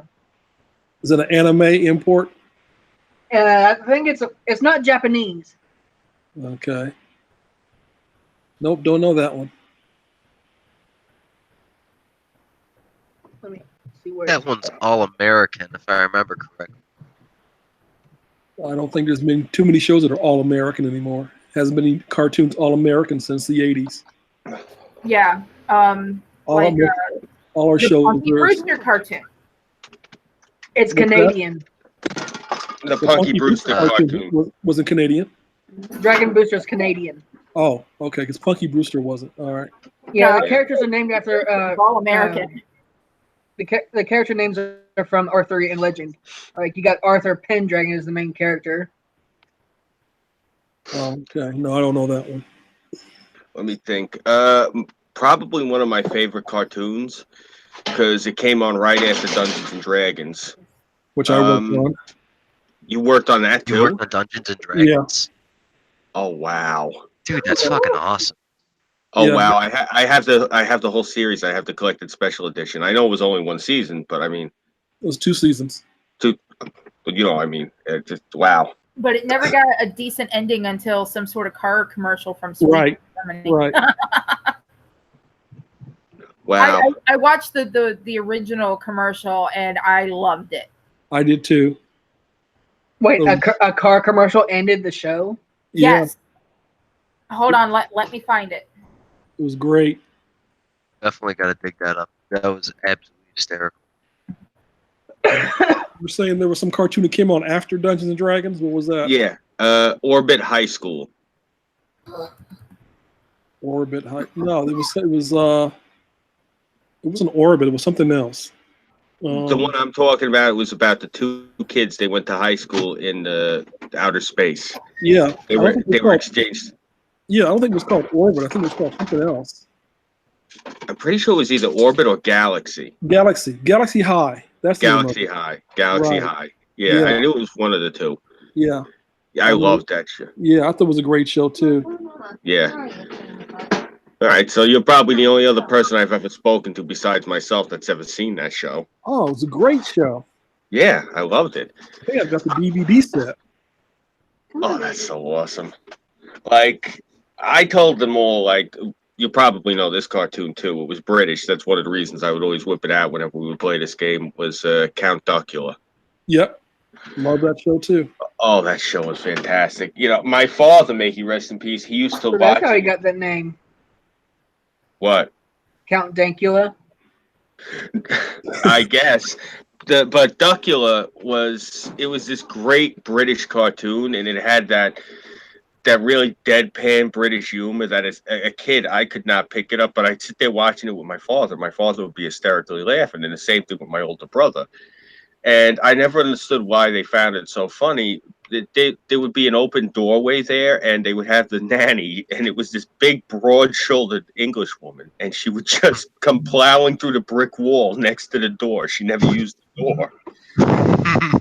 And my father and brother thought, what? Oh, this Here's is the the commercial. okay. I'll even turn the volume up. Is this the one with the skeletons?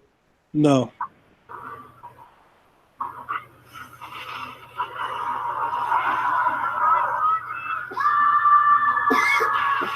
Because I think in the last episode of the series, they're fighting this dragon. Well, What, they the fight in a internet? number of episodes. Yeah. And this is a car commercial. Yes.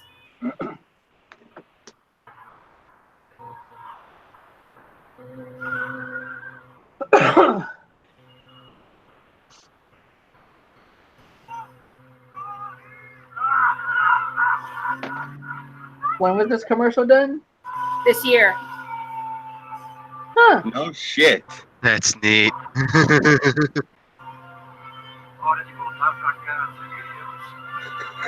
Dungeon Master saves the day.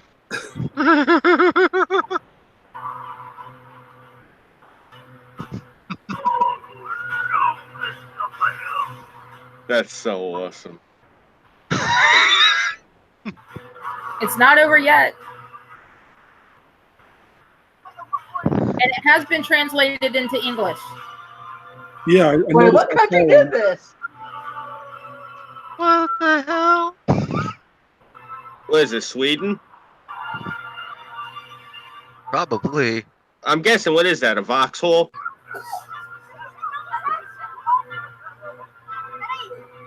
It's in Portuguese. Okay. Oh, we're not. That's really awesome. That is neat. That is so. That's cool in the cop adventure. Oh, wow. So yeah, Wow. that commercial finally gave the series an And ending. that's canon? Oh, well, Yep. I doubt it. Could be canon. It could be. Nobody's saying it's not. Yeah. Oh, it's one of those things. Nobody's arguing against it because I don't remember what company did Dungeons and Dragons. Marvel Productions. Marvel. Yep. But they're Yeah. not. They haven't said anything. As a matter of fact, the first tweet that I saw that had that commercial was from Marvel and Stan Lee's Twitter. Well, couldn't have been Stan Lee's Twitter because Stan Lee's been dead for a while. Someone else runs his Twitter now. Oh, okay. It's Yeah, posthumous. We did the series at Marvel Productions. But yeah, I saw the first tweet from something about Marvel. And then like 2 hours later, after I'd watched it, there was one from Stan Lee's Twitter saying, check out the ending for Dungeons and Dragons. Well, they did a good job. You know, Dungeons and Dragons, that show meant a lot to me. Seriously, because that show was on the air when my brother was, he was overseas a lot in the Marines. So I remember those episodes with a lot of fond memories because that's when he was home on leave. I didn't know And- that series had become that popular until this year. I just found out there's a lot of fans for Dungeons and Dragons. Oh, yeah. I Oh, played Dungeons and Dragons. When I was Yeah. introduced to it, I was 18, 19 years old playing Dungeons and Dragons. I'd never And played I it before. tried to get a game of Dungeons and Dragons going, but I can never get anybody to actually sit down and play with. I'll sit I down did- and play it with you. I get a lot of fans texting me and emailing me about this show, questions and all things about this show. I didn't know it was that popular. Oh, I used to watch the cartoon, but they stopped airing it after a while until Boomerang came around, and then it fell off of there because Boomerang has turned into the new Cartoon Network. But I didn't start playing until I was like 18, and someone sat down and was like, "Hey, let's play Dungeons and Dragons." I was like, "What? Like that cartoon from the 80s?" They're like, "Actually, yeah, it's based on these books." Yeah. I was like, "Wait, what?" That's so wild. I actually even wrote a script treatment for it. After I had, yeah, seriously. I mean, I actually wrote. I'm working right now on a campaign. I've been working on it with Burnside here now for about the past 2 years. Not even a campaign. Where I'm actually working on a whole full RPG, game, buddy. Yeah, a whole RPG from the ground up. Good luck. Thank And you. I'm currently playing Pathfinder at a friend's house every Monday night. Yeah, I came up on second edition, so that cartoon, it resonated really, really strongly with me. Like, I'm a big, big fan of what's his name, Monty. Oh God, what's his last name? I can't believe I can't remember the guy's last name off the top of my head. But Is it Monty Cook. No, Monty Cook. He did World of Darkness for White Wolf, and he did Planescape for TSR when they were still TSR, and I'm a huge fan of his work, and that was a lot of his stuff came like right on the heels of when Gary Gygax had gotten Marvel to do the cartoon, and that's actually, unfortunately, that's kind of actually how Gary lost the reins on the company. Is he was busy out trying to get everything done, and he lost it to his partner. If you read up on it, I don't know any of these folks myself, so I'm just saying secondhand from what I've read. But yeah, that cartoon. Wow, I can actually think back to how the house looked when that cartoon was on. I remember because right before it was on was they would have droids and Ewoks. That was on ABC. Yeah. Yeah, I would switch between the channels, Yeah. and I would go from that. And I remember like they had on. It was around the same era that was on. Oh God, what else was there? I'm trying to think of every cartoon I used to watch at the same time. The Patches, Daddy's on the phone. Okay, buddy. Daddy will play with you in a minute. But wow, yeah, Ewoks and Droids were on, and then Dungeons and Dragons would come on. I'd switch back over to that, and I don't think Ghostbusters was on the air yet. It was still too early. Oh, God. Oh, I remember. It was all those old original like Atari and ColecoVision cartoons. They had Frogger. They had Donkey Kong Jr. Yeah, that was part of the Starcade series on CBS. I worked on those. Wow, that's awesome. I worked on Donkey Kong Jr. and Space Ace. Oh wow, as part of that show. Yeah, I remember that was on Starcade on CBS. Dude, that's awesome. Just out of blatant curiosity, do you know anyone who worked on any of the old school Power Ranger movies? I worked for the studio at Power Rangers. I was there when they did it. Oh my God, that's fucking cool. It was fun seeing everybody line up outside who wanted to be one of the Power Rangers. They had cast calls, and the line was like a block and a half long of people with a page of script to come in and try to be one of the Power Rangers. Oh my God, that's so neat. That is so damn. That was just like a shot in the dark, and you even knew. Oh my God! Well, I wouldn't have wanted to be a Power Ranger. I just would have wanted to, stand there next to the Green Ranger and oogle him. Yeah, I didn't work on Power Rangers. I worked at the studio when they were doing Power Rangers, which was Saban. but I didn't work. That's still awesome as hell. Yeah, I was there when it was being done though, and we thought that was funny as hell to see all these people line up, doing their best, acting, kicking, jumping, and trying to get on the show. Yeah. What were you working on at Saban at the time, if you don't mind my asking? Oh, what was I working on? Big Bag Beetleborgs? No, I'm trying to think of a show. Damn, that was a good one too. I don't remember what show I was working on there. I think it was some robot show, some animated robot series we were doing. I don't remember. I'm sure it'll come to me. I just don't remember what it was. But I just remember being in one of the offices when the people outside were lining up to be for this show. We just thought it was funny as hell. That is so cool.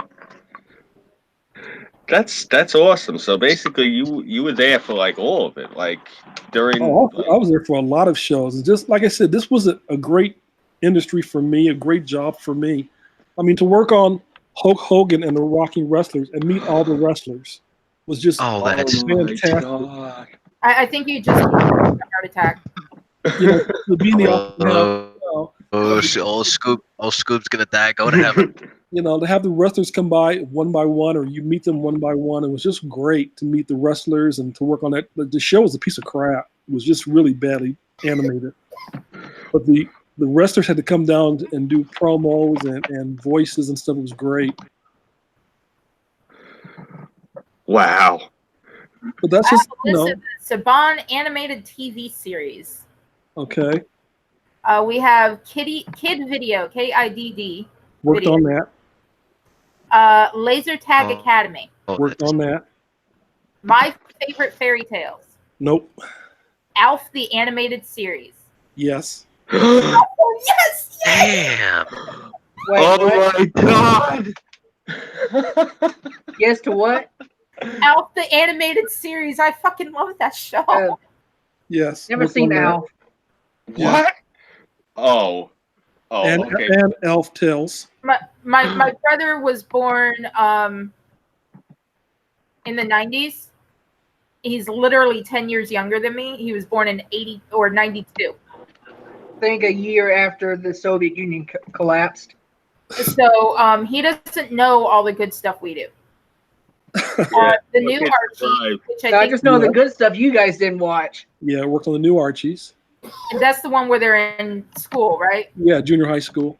Okay. Kissy Fur. Kissy Fur, no. Wanted to, but no. All right. You said you worked on the Alf Tales, the Karate Kid. Yes. Wait, Camp there's a Candy. Karate Kid cartoon? And it was awesome. Camp Candy. You Hidden worked on Play. Camp Candy? Yes. Holy Dude, shit. Power Video. Don't know that one. 90 to 92. No, don't know that one. Little Shop. Little Shop of Horrors, no. Turn that down. X-Men. Yes. You worked Whoa. on X-Men? The X-Men cartoon? Yes. I worked on 2 X-Men Oh cartoons. my god. I worked on the originals 90s X-Men cartoon, and I worked on X-Men Evolution. I watched both of them. Dude, oh my god, dude! I love the fucking '90s one.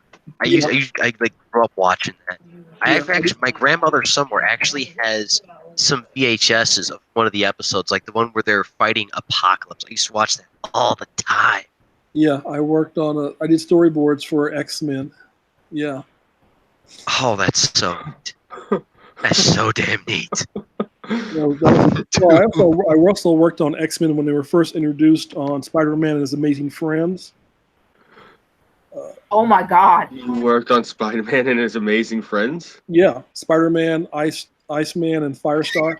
I know what. Oh, I know. Yeah. All right. We have Jin Jin and the Panda Patrol. Nope, don't know that one. This is probably the one, the robot one you said you worked on. Battle Tech, the animated series. Yes. Creep You Crawl. worked on BattleTech? What? Son of a bitch! What's BattleTech? That was one of the. BattleTech was this really. It was basically like the robotic version of Digimon. what they basically did is they said, all right, all these video games are coming out about robots beating the shit out of each other. We're going to make it a fucking show. And it basically hinged on where people were going around and they had like these robotic companions that they would like kind of like, they'd Sounds like command them, Metabots. they'd fight. Wait. Shit, that's what I'm thinking of. Not that. Oh, god damn, I'm going to get my shows mixed up. Yeah, Metabots is what I was thinking. Yeah, I googled Yeah. BattleTech, All right, and BattleTech. the image results are looks like Mech Warrior. BattleTech, an animated television series based on the BattleTech fictional verse, produced in syndication by Saban. I know what BattleTech is. That's why I'm in shock. Yeah. Wait a minute. Wait. You're telling me the Mega Assault board game became an animated series and nobody fucking told me? And I'm talking to the dude who fucking worked on it. Son of a bitch! It focused. This is from my brother. The main character, Adam Steiner, a military officer in the distant future who struggles to liberate his home planet from an attacking faction. I guess this was Mech Warrior. 'Cause I recognize one of these mechs. This is BattleTech. I'm looking at the wiki page right now. Well, no, the image I'm looking at, I recognize the mech. I could have sworn it was from a Mech Warrior game. A Mech Warrior is BattleTech, if I remember correct. Oh, okay. Well, if I can interject for 1 second, Rich hopped in, and Rich here is our official artist. He does like our artwork for us. This young man is only about 16 years old, and he does some dynamite work. He actually drew his own avatar right there. You see, he works. I believe, Rich, what do you work with? A charcoal pencil and a pad? He's using right. That first one, I just used a number 2 pencil. Okay, yeah, but his artwork is fantastic. Yeah, he's done a bunch for me.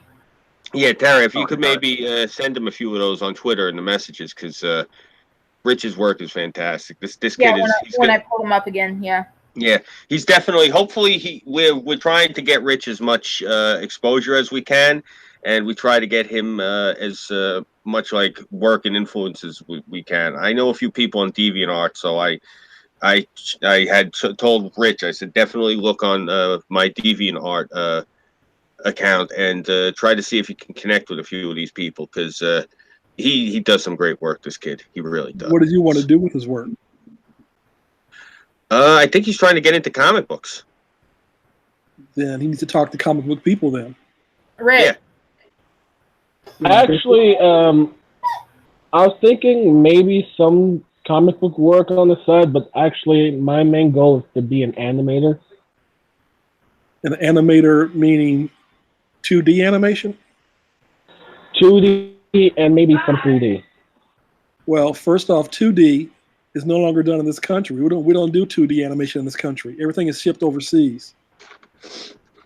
We've been done 2D animation in this country since the late 80s, early 90s. No animation is done here. We subcontract everything as far as cartoon shows go. So I wouldn't put a lot of faith in doing animation. Even if you did your own animation and create your own show, you end up sending it overseas to get done. So I wouldn't put a lot of time into getting animation. As far as getting into the industry, I would learn character design, background design, how to draw characters, how to draw backgrounds, how to draw props. And if you want to do storyboards, learn storyboarding. If you want to get into animation. But if you put a lot of time and money into animation itself, you're really wasting time and energy and money, because it's all subcontracted overseas. The very little animation that we do here, such as commercials for like Lucky Charms or Flintstone commercials or whatever, those are rare. And nowadays they do all that in computer, which is Harmony and other programs like that. And again, they subcontract all that out as well, if possible. It's cheaper to send it to Canada, India, Korea, and have it done here. Well, sorry to burst your bubble on that, but I've taught animation for 10 years at the Art Institute and other colleges, and I'm very honest with my students and say, everything else but animation, if you want to go for it, go for it. But there are no studios that are hiring animators. If you call around to Warner Brothers or any studios like that you see, Nickelodeon, Cartoon Network, they don't hire animators. Nobody hires animators. Now, if you're doing 3D animation, that's different. And of course, there's always Pixar and Blue Sky and other studios looking for 3D animators, but those are rare jobs also because they send those overseas. Again, Damn, they started sending those overseas too? Oh, long time ago. Ah, dang. That's all being done overseas. They do key layouts and key drawings and key scenes here. But most animated, if you look at the credits, you'll see a lot of foreign names. You'll also see a lot of foreign studios under animation. Look under the studios. It'll tell you the credits, where it's being sent to. Oh, I'd be there. Well, shoot, that explains why I had so much trouble with that. Well, now I'm glad I'm just doing my own things. Well, what if I were, wanted to start my own company? You'd start your own. If you start your own, my advice is do small stuff. If you're going to do your own films, do like 2-minute films. And do 2-minute films on your own. And get a following. YouTube, whatever channels you want to go to. If you get a following and the networks see it and they see you got a following, they'll come to you and they'll want you to work for them. And then your show will end up being sent overseas just to save money in production. Well, that was actually my plan to do some small animation and build up an audience first. That's how you do it. That's smart. They'll come to you. If you create your own and you get a following, they will come to you. You have, let's say you have a dancing frog and it's popular among kids or it's popular among whoever and they want to buy it. They're going to come to you and throw money at you and say, we want your show. We want you to work for us. We want to put this on the air. We want this on Netflix or Nickelodeon or whatever. And then you're going to go, sure, you can buy me. And you're going to sell, and you're going to go there and be in charge. But you're going to be too busy to say, well, I'm going to animate these shows now. They're going to say, we got an overseas company that'll do just your show the way you like it, to look just the way you want it to look. And they're going to send it overseas to get done. Well, but you can still keep your rights and keep your credits and keep your name and keep everything else you want to keep. Whatever deal you make. But if you want to start on, you're young enough. If you like, they said, what are you, 16 now? Is that true? Yeah, 16, almost 17. Oh, you got good time. You got plenty of time. Go for it. Create your own stuff. By the time you're 20, 21, and you have some product out there, they'll be kicking down your door. Create your own product. Create your own name. They'll come to you. This kid's a prodigy. I'm telling you. You got to see his work. He basically. I've said when I've seen some of his drawings, he reminds me of Bart Sears. His style. Then go. Yeah. Think of Ninja Turtles. No, these are two guys who created this comic book that fans jumped on, and of course it became a series, and then it became a whole cottage industry. Create your own thing on your own. Make them come to you. Make it your way. You got time. You're only 16, 17, 18. By the time you get out of high school, have something to show. Have a couple of minutes of footage to show somebody. That you can walk into a studio and go, here's my characters, here's my designs, here's my footage. Something to show them that you can do or what you want to do. You may change your mind by that time. You may say, I don't want to do that. I want to do films. I want to direct. And here's some of Rich's work. Okay. I wish the first one you showed wasn't the trap I drew. He doesn't care, I don't think.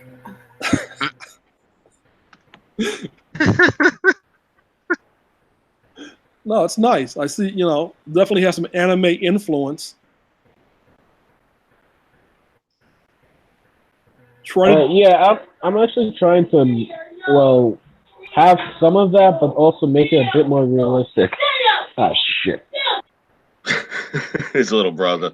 Oh, The more you have in your portfolio, the better chance you have of getting hired. The more different types of things. Instead of always having human figures, try some cartoon characters. Studios love to see their characters in different situations, like SpongeBob as a cowboy, Bart Simpson as a caveman. Different ideas on their characters. They love seeing that kind of stuff in portfolios to show that you know how to draw their characters as well as your own. I think he has a couple like that. Let's see here.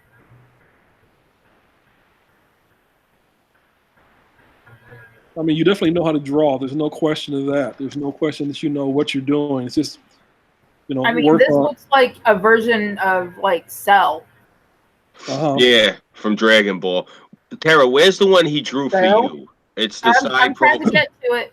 That one is probably the best one. And I don't like to, like pick bests and everything, but I mean, best example of like I seen this. I said, "Wow, that's actually amazing to me because it's just a hard." Hold on. To draw. He did this for Scooby. Yeah, that's supposed to be me. It's good. It's really good. It's based off of the Biker Mice from Mars thing. Yeah, I can tell by the tail and the ears. Yeah. Someone color in the eyes blue. You're funny. Make them glow. Okay. There's another good one. You need to work on your anatomy a little bit, but overall, you definitely know how to draw. Oh, dude, it's perfect. I'm working on my anatomy. Someone left basically an exercise book, but basically has a lot of anatomy pictures in it, so I'm just using that to practice off of. It's always better to practice off of real life if you can. The best stuff you can do is like, I don't know if you have Starbucks, is go to Starbucks and sit there and draw the people that are in the restaurant, or go to McDonald's and draw people in real life. That helps your portfolio also.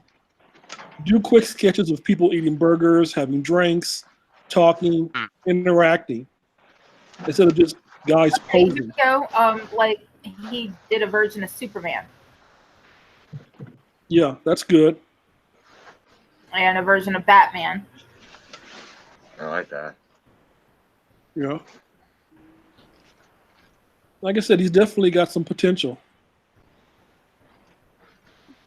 Just keep drawing. Keep drawing.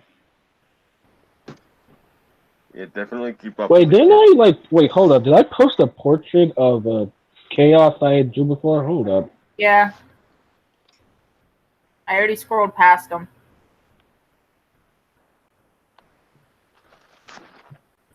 Yeah, nice stuff. That's good. That's really I've gotten a lot better, so I might have to redraw some of the old stuff I did. Yeah. Yeah, this is one he did for me. Not that one. That was a stupid sketch. That Jaeger one you did came out really nice. That's nice. Here we go. Here we go. Oh, don't remind me of the Jaeger one. That's nice. That's some really good depth. Yeah, I was working on that for an art portfolio I'm doing. See, that's a good one too. You have really good potential. Work on it. You're really good. Here's now I need to figure out my perspective a lot better. That's the She-Ra one, yeah. Yeah.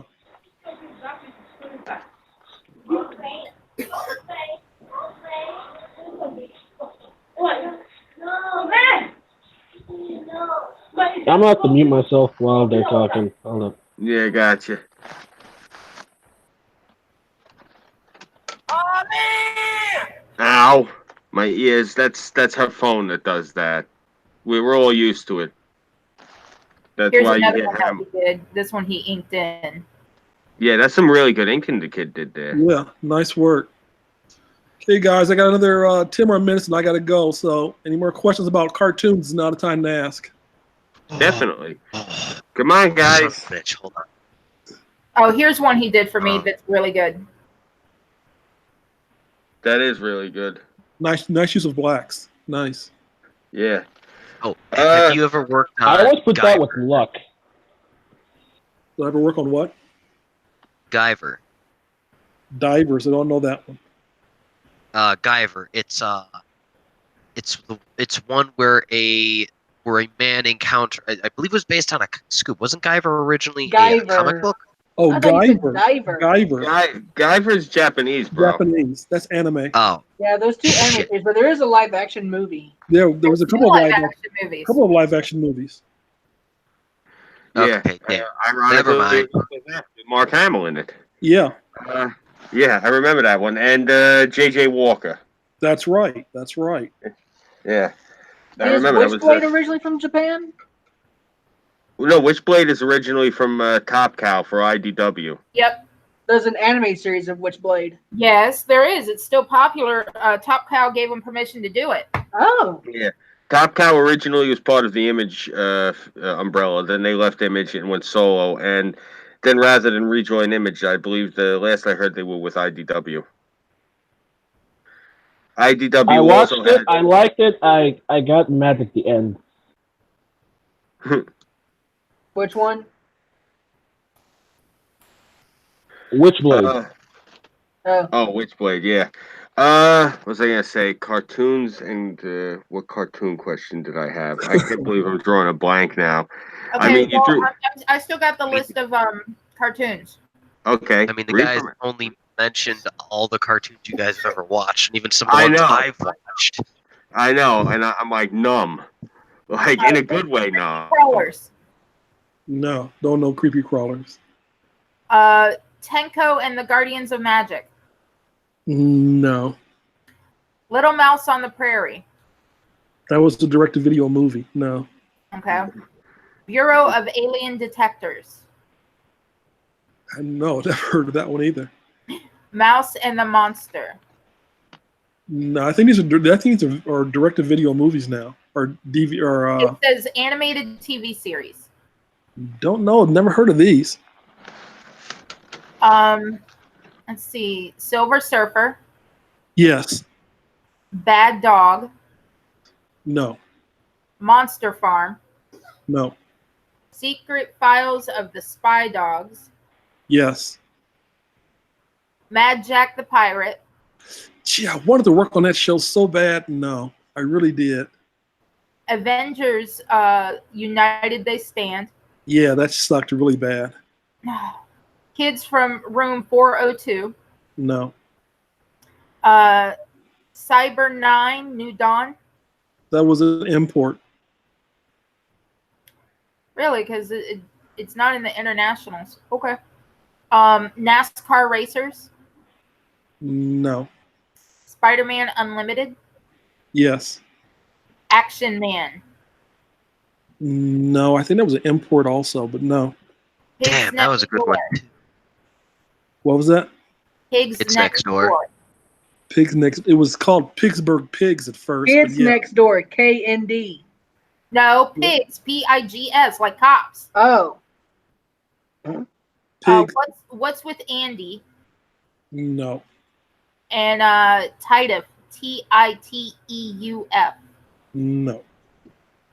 And then, of course, we have the foreign ones.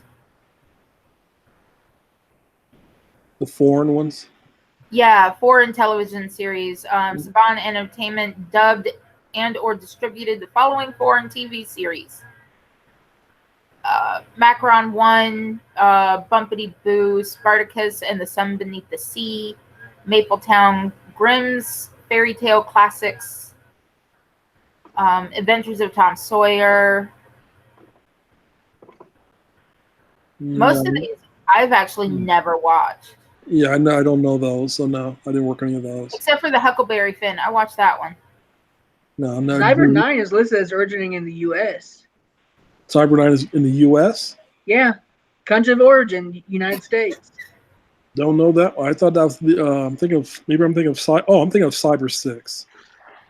You know, I actually used to watch that Spartacus show every. I think it was either Friday or Saturday night. We would watch it. I'd watch it rather because we would get Roy Rogers chicken, and I'd come home and it was on. I think it was on Nickelodeon, and They also did Dragon Ball Z, Digimon, And yes, you are thinking Cyber 6. Okay. Hello Kitty's Paradise. Although I remember Hello Kitty I worked on from the 90s. Yeah, I worked on Hello Kitty from the 90s at Deke. Yeah, I remember Hello Kitty before Hello Kitty became this popular. Yeah. Like I remember some of the originals. It was actually in the 80s that I saw some of the originals because they were on Nickelodeon before Nickelodeon turned into the crapshoot that it is now. Yeah. Also, they did Escaflowne, Flint the Time Detective, Digimon Adventure 2, Shinzo, Digimon Tamers, Slayers, Transformers, Robots Tamers of was fucking Supplies. awesome. These were all Saban shows? Yes. Oh, okay. No, I Then didn't we do also have the live action ones. I'm Yeah. telling. I didn't do a lot of shows at Saban. I did most of the shows for Deke. I worked at Disney for so many years. I worked for Marvel for so many years. I worked at Hanna-Barbera, Ruby Spears. Now, some of these say that they were actually Deke and Saban just redistributed it. There was a partnership going on between Deke and Saban for a while. And Mattel, Barbie and the Sensations, rocking back to Earth. Well, I did Barbie and the Rockers, which was a nightmare unto Barbie itself. and the Rockers Out of This World, 1987. Yeah, that was a nightmare unto itself. God, that was frightening to work on that show. I mean, she was changing clothes every half hour, and then we had the women from Mattel come down and tell us how to draw the clothes, and that was a painful show. That show is actually like, that's what Terra bases her life upon. No, Barbie and the Rockers? Yeah. No, I based my life on She-Ra, you dick. She-Ra and Evelyn. My morals are that of She-Ra. My heart is that of Evelyn. It's complete stone encased in ice. There you go. Okay. There you go. Whatever works for you. Oh, that's too funny, though. The Barbie show that she used to watch, Gem. It's kind of ironic, Tara. Every show that he can't stand are your favorite shows that he worked on. So. Well, he said I wasn't one to ever say anything good about She-Ra. Well, I've never heard of, all the years that I haven't, worked on She-Ra, I've never heard any females come up and say, "Hey, I really like that show. I grew up on that show." It's, women just never said anything good about She-Ra. Not one. This is She and Geeky Sparkles are all about the brushable hair. Fuck yes, brushable hair matters. When I was growing up, me and my friends, we would play She-Ra, and none of them had the costume. My mom got me the costume for Christmas. I had the shield, I had the sword, I had the headdress, I had everything. So in other words, you walked around dressed like a hood ornament all day. Yes, I did. I went to school dressed that way. Ooh. That's great. Get up. Get I up. would Anyway, love to see that. So, what if this is a question about the whole animation business and all that, but what if I, instead of outsourcing, what if I chose to just get some animators to work for me if I have a big enough following and I could afford it? You mean if you had your own studio? At what age are we talking about? Are you talking about through high school if you got some animators to work for you, or do you mean if you had your own company? Oh no, if I down the line if I get older and I build a big enough following, I could start my own studio and then hire some people. It would save. You would want to send money. You would want to pay overseas people to do it for you and have it done here. The average pay rate for an animator here, the average is about $1,000 a week plus. Overseas, it would cost you maybe a couple $100 a week per person. So where would you want to pay? Where would you want to pay the money? Here or there? I was thinking here. I guess. Well, okay. Well, I mean, you can pay the $1,000 here, but realistically, you wouldn't. you'd pay the $200 overseas to have it done, especially if they did just as good of a job or the same job. That's called outsourcing. That's why companies send stuff overseas to get done, because it's cheaper. That's why companies don't have animation done here in this country anymore, because it's cheaper to send it overseas.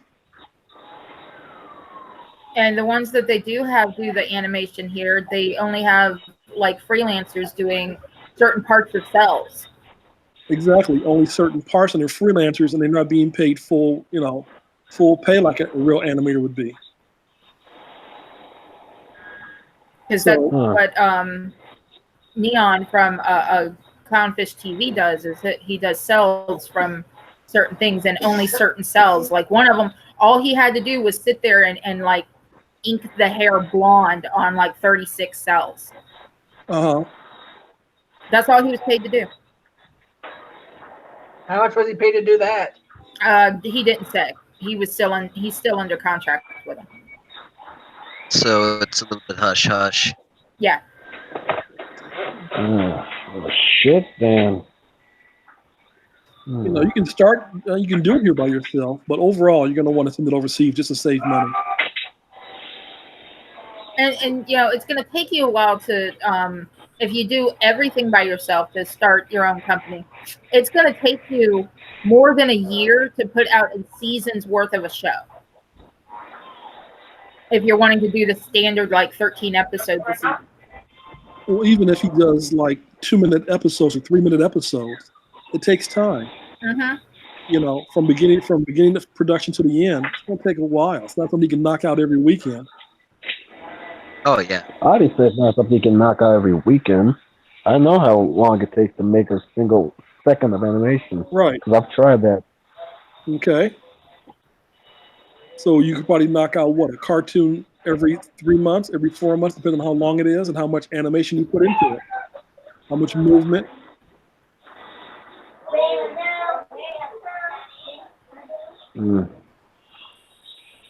I'm not trying to discourage you from doing it. I'm just trying to be honest and say, you know, this is what the industry is like.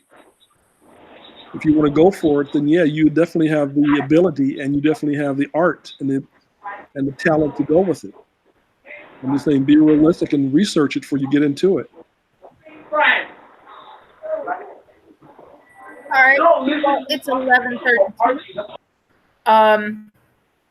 Thank you, Toons, so much for shaping my childhood. Seriously. Scooby's childhood, and evidently shaping some of Burnside's childhood. Oh, hell yeah. And thank you for coming on. Well, thanks for the invite. I had a great time, and it was fun. And, you know, maybe again. You guys all take care. Thanks a lot. Yeah. Hey, thank you you for everything, man. Seriously. I mean, wow. Just thank you. I don't know where to begin. Talk. Yeah. All right. This is, yep. Talk to you guys later. All right. Bye. All right. Take care. See you around, dude. Thank you. All right, cool. Oh my God, that is was good. as hell. That was very fucking cool. God, that's awesome. Boys, did I do goods? Yeah. Very. Very. Wow. That was awesome. I'm still just. You're gonna be back about this to Peaches, aren't you? Oh fuck no, she isn't gonna appreciate it. I tried telling her before and she scowled. That's actually why she went to bed. No way, that's sad. You have to understand. My thing that I sing to her when I'm out of arm's reach is "I'm a Little Black Rain Cloud" from Winnie the Pooh, because that really is her. That what really does that supposed to mean? That's my wife in a nutshell. She's the little black rain it's a cloud. song that Eeyore sings. No, it's the song that Winnie the Pooh sings when he's trying to steal the honey. It's on the Blustery Day in the what is it? The 100 Acre Wood? Yeah, 100 Acre Wood. Yeah. Yo, I know my Winnie the Pooh. Don't even. Hey, Scooby, you might want to check the chat. My computer is a piece of shit. By the time I check the chat, No. You're asking. He wants you to check our group chat. Oh. He Yeah, can't. Lawrence and them. Discord will crash his laptop. Yeah, Lawrence and them did want me to make an announcement. I wanted to wait till we were done with our guest before I did it. Wait, But Discord will crash Scooby's laptop. Yes. Yeah, my laptop is a piece of shit. I'm trying to get it's frozen right now. Discord. I did try to look. So go ahead. What's the occasion here? Okay. the Oh, boy. He doesn't have a Twitter account.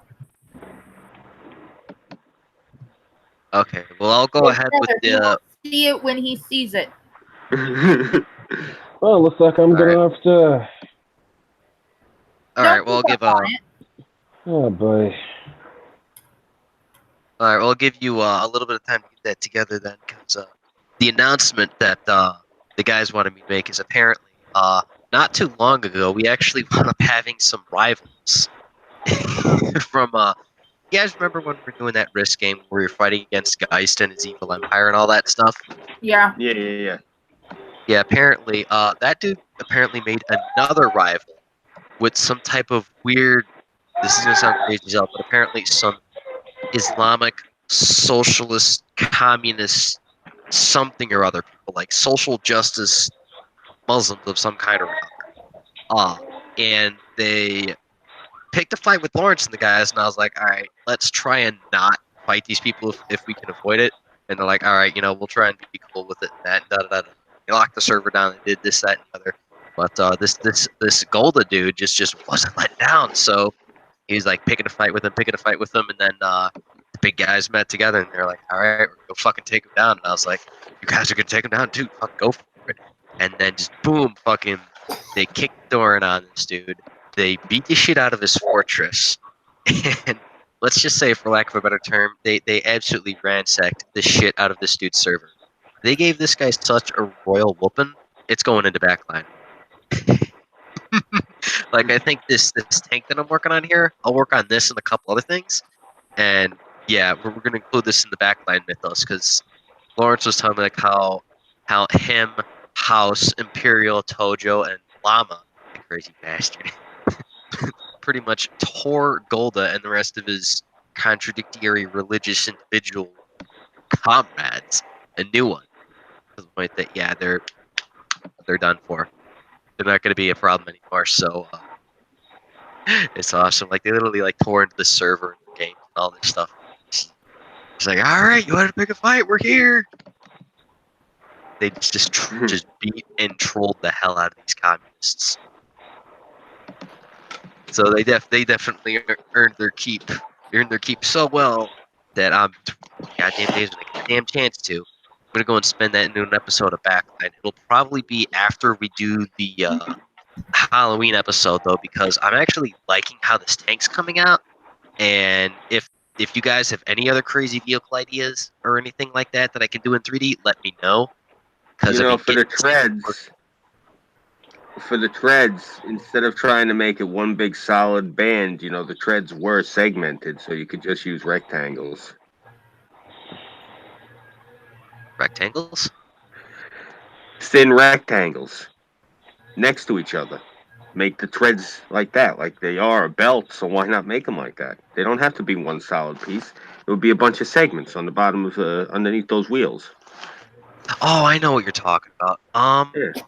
That was the one thing I was going to attempt to do to see if that would work. Thing is, in order to get that to work, what I'm going to have to do is when I actually get this sucker to start moving, I'm going to have to see if I could like just make like a flat piece that I can put under here. Yeah, that's what I'm saying. You make a bunch of flat pieces next to each other. Small, thin rectangles. Think of like the side view of a coin next to each other. Think of like a row of pennies on a counter and you're looking at them. And just have them go underneath the treads. Have them pass underneath it. Yeah, the thing is, when I animate that, though, it's going to be a problem. Because here's the thing that's a pain in the ass is here. Yeah. Let me get off the texture for a second here. Is like, each of these rollers that I have for the time being, these I have no problem rotating these whatsoever. Like, you see that? Mm-hmm. It maintains its shape when I rotate it. Now, the thing is, if I were to actually have like a band go around all of these, and if I were to rotate it, it would wind up going like kind of like here. Pull this sucker over here. I'm gonna use this as a crude example. Uh-huh. I wanted that to be complete, but as I was experimenting with this earlier, because I thought, okay, well, let me see if maybe if I move this around, if I were to go and do something like this, or even if I were to like hollow this out Mm-hmm. and I stick it here. Now, in order to get this to move, I'd have to rotate it, and it would flop like that. Now, there's a possible way I can get around that, and what it would be is if I were to take one of those and fit it under here, and if I were to actually be able to animate the texture so that I can actually make the texture move, that would work. Because then that thing could be stationary, and then I could just have each of these just roll individually, or I could just group them all together and have them roll. So then these would actually be rolling, or they'd have the illusion of rolling, while the conveyor that would be wrapping around them would just be a single, it'd be a solid piece, and the texture would just move. Yeah.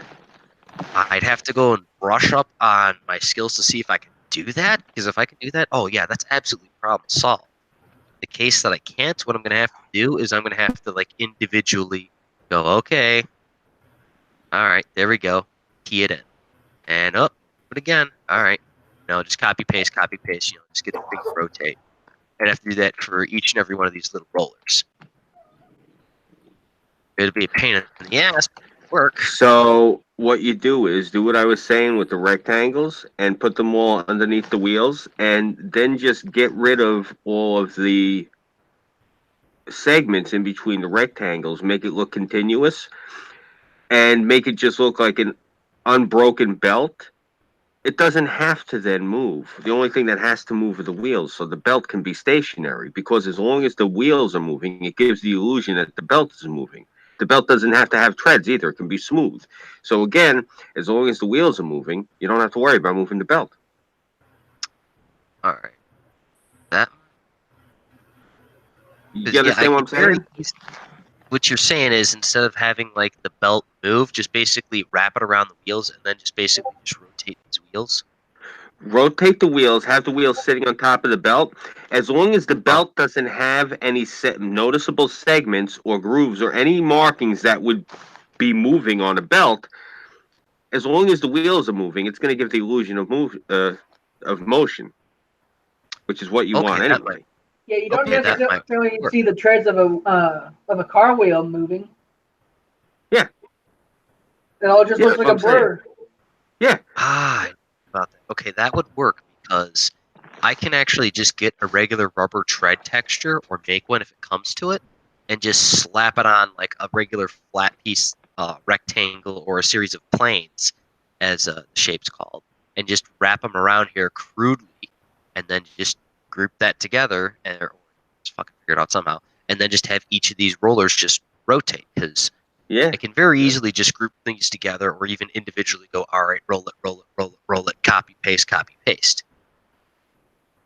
Yeah, because you think about it anyway.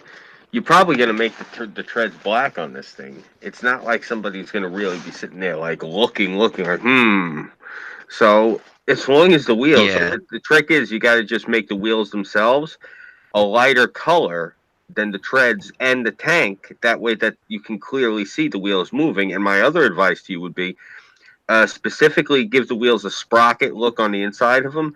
That way they have teeth and spokes that move. So they see that moving. Okay, so you're talking about like those bolt-looking things. Yeah. You could give them teeth, and you can put bolts or rivets in between each tooth, and they'll see that moving. That's what'll help give the illusion of motion better. Okay, because I could do that, or I could very easily just do a series of extrudes and some shit, and basically look like I've basically got a giant gear cog in there for a wheel. I mean, I wouldn't make it too drastic because depending on whatever I want to making the tread be, if I want up having to make it a plane, that'll go straight through it, and it'll break the. Won't necessarily break anything, but if someone sees a tread cog, as it were, going through the actual tread, it's going to make the animation look like shit.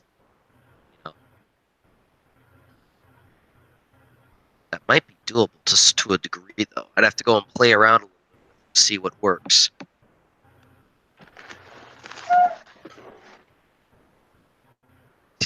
Take a series of planes, just extrude the shit out of them. Might work. Might have to give them a little bit of mass, but that might work. Just be something to tweak around. Because yeah, I could very easily just mess with these a little bit and just give them some general aesthetics. Like here's let's do this as an example. That. Like that. And I'm just gonna pull this out of it. See where it looks like that? Mm-hmm. Yeah, like I can do that for like every other one of these. Yeah. So that it looks like it's like a big gear. And then you just put detail on the outside of it, like give it the sprocket look. And in between the teeth of each sprocket, you put a raised circle, like how you just raised that, and boom, that's a rivet. And in the center of the sprocket, you put a big raised circle, like the center axle, basically, that the wheel sits on. So you'd have the circle in the middle, and then you'd have like the outer teeth of like the sprocket looking wheel. Because just look at go look at old tanks from that era and look at the side of the wheels, what they look like, the aesthetics, and that'll help give you a much better look. You know what I'm saying? For like to give. Oh, I think obviously, you know what you're talking about. Yeah. You're talking about how they have the teeth around them, but the actual center area of them is just nice and smooth, like it's a giant thimble, or not a thimble. The thing you put thread on. The thread goes on those tube things. What the hell are those called? I forget. I'll be honest, it's late for me, and I'm like starting to doze off here. But no, like you know what I'm saying? It gives it that look almost like a wagon wheel. You know? Yeah, I get what you're saying. Yeah, or like on the outside area would be like right here, and right here on the inside, it looks like it has like that those teeth where it's like that wagon. Yeah. They're inverted teeth. They're like trapezoidal, the shape, and it gives a depth look to the wheel, and you watch the trapezoidal teeth rotating around, and in between each trapezoid, that's where you put like the little rivet bolt. Just it'll give it a little bit more depth, and again, if you make the sides of the wheels really busy, no one's going to pay attention to the treads. That'll work. Yeah, that's what I'm saying. I'm thinking about it because I'm looking at the thing because, I mean, yeah, maybe if you get a little bit of a better programmer, you can figure out what the hell you're doing with this one. You know, you could do the treads proper way. They're all different segments. But you could give them the giant inner tube look. As long as the wheels are big and brolic and, you know, busy looking, people are just going to look at it like, okay, yeah, that's a tank. Yeah, that's basically what I'm looking for because I don't want to. This thing's not going to eat up a lot of screen time, so long as it's just aesthetically pleasing enough and it's functionable, that'll work. Because I just want to give this sucker a go and see if this will work like the way I want. Not then, fuck it, I just do something else.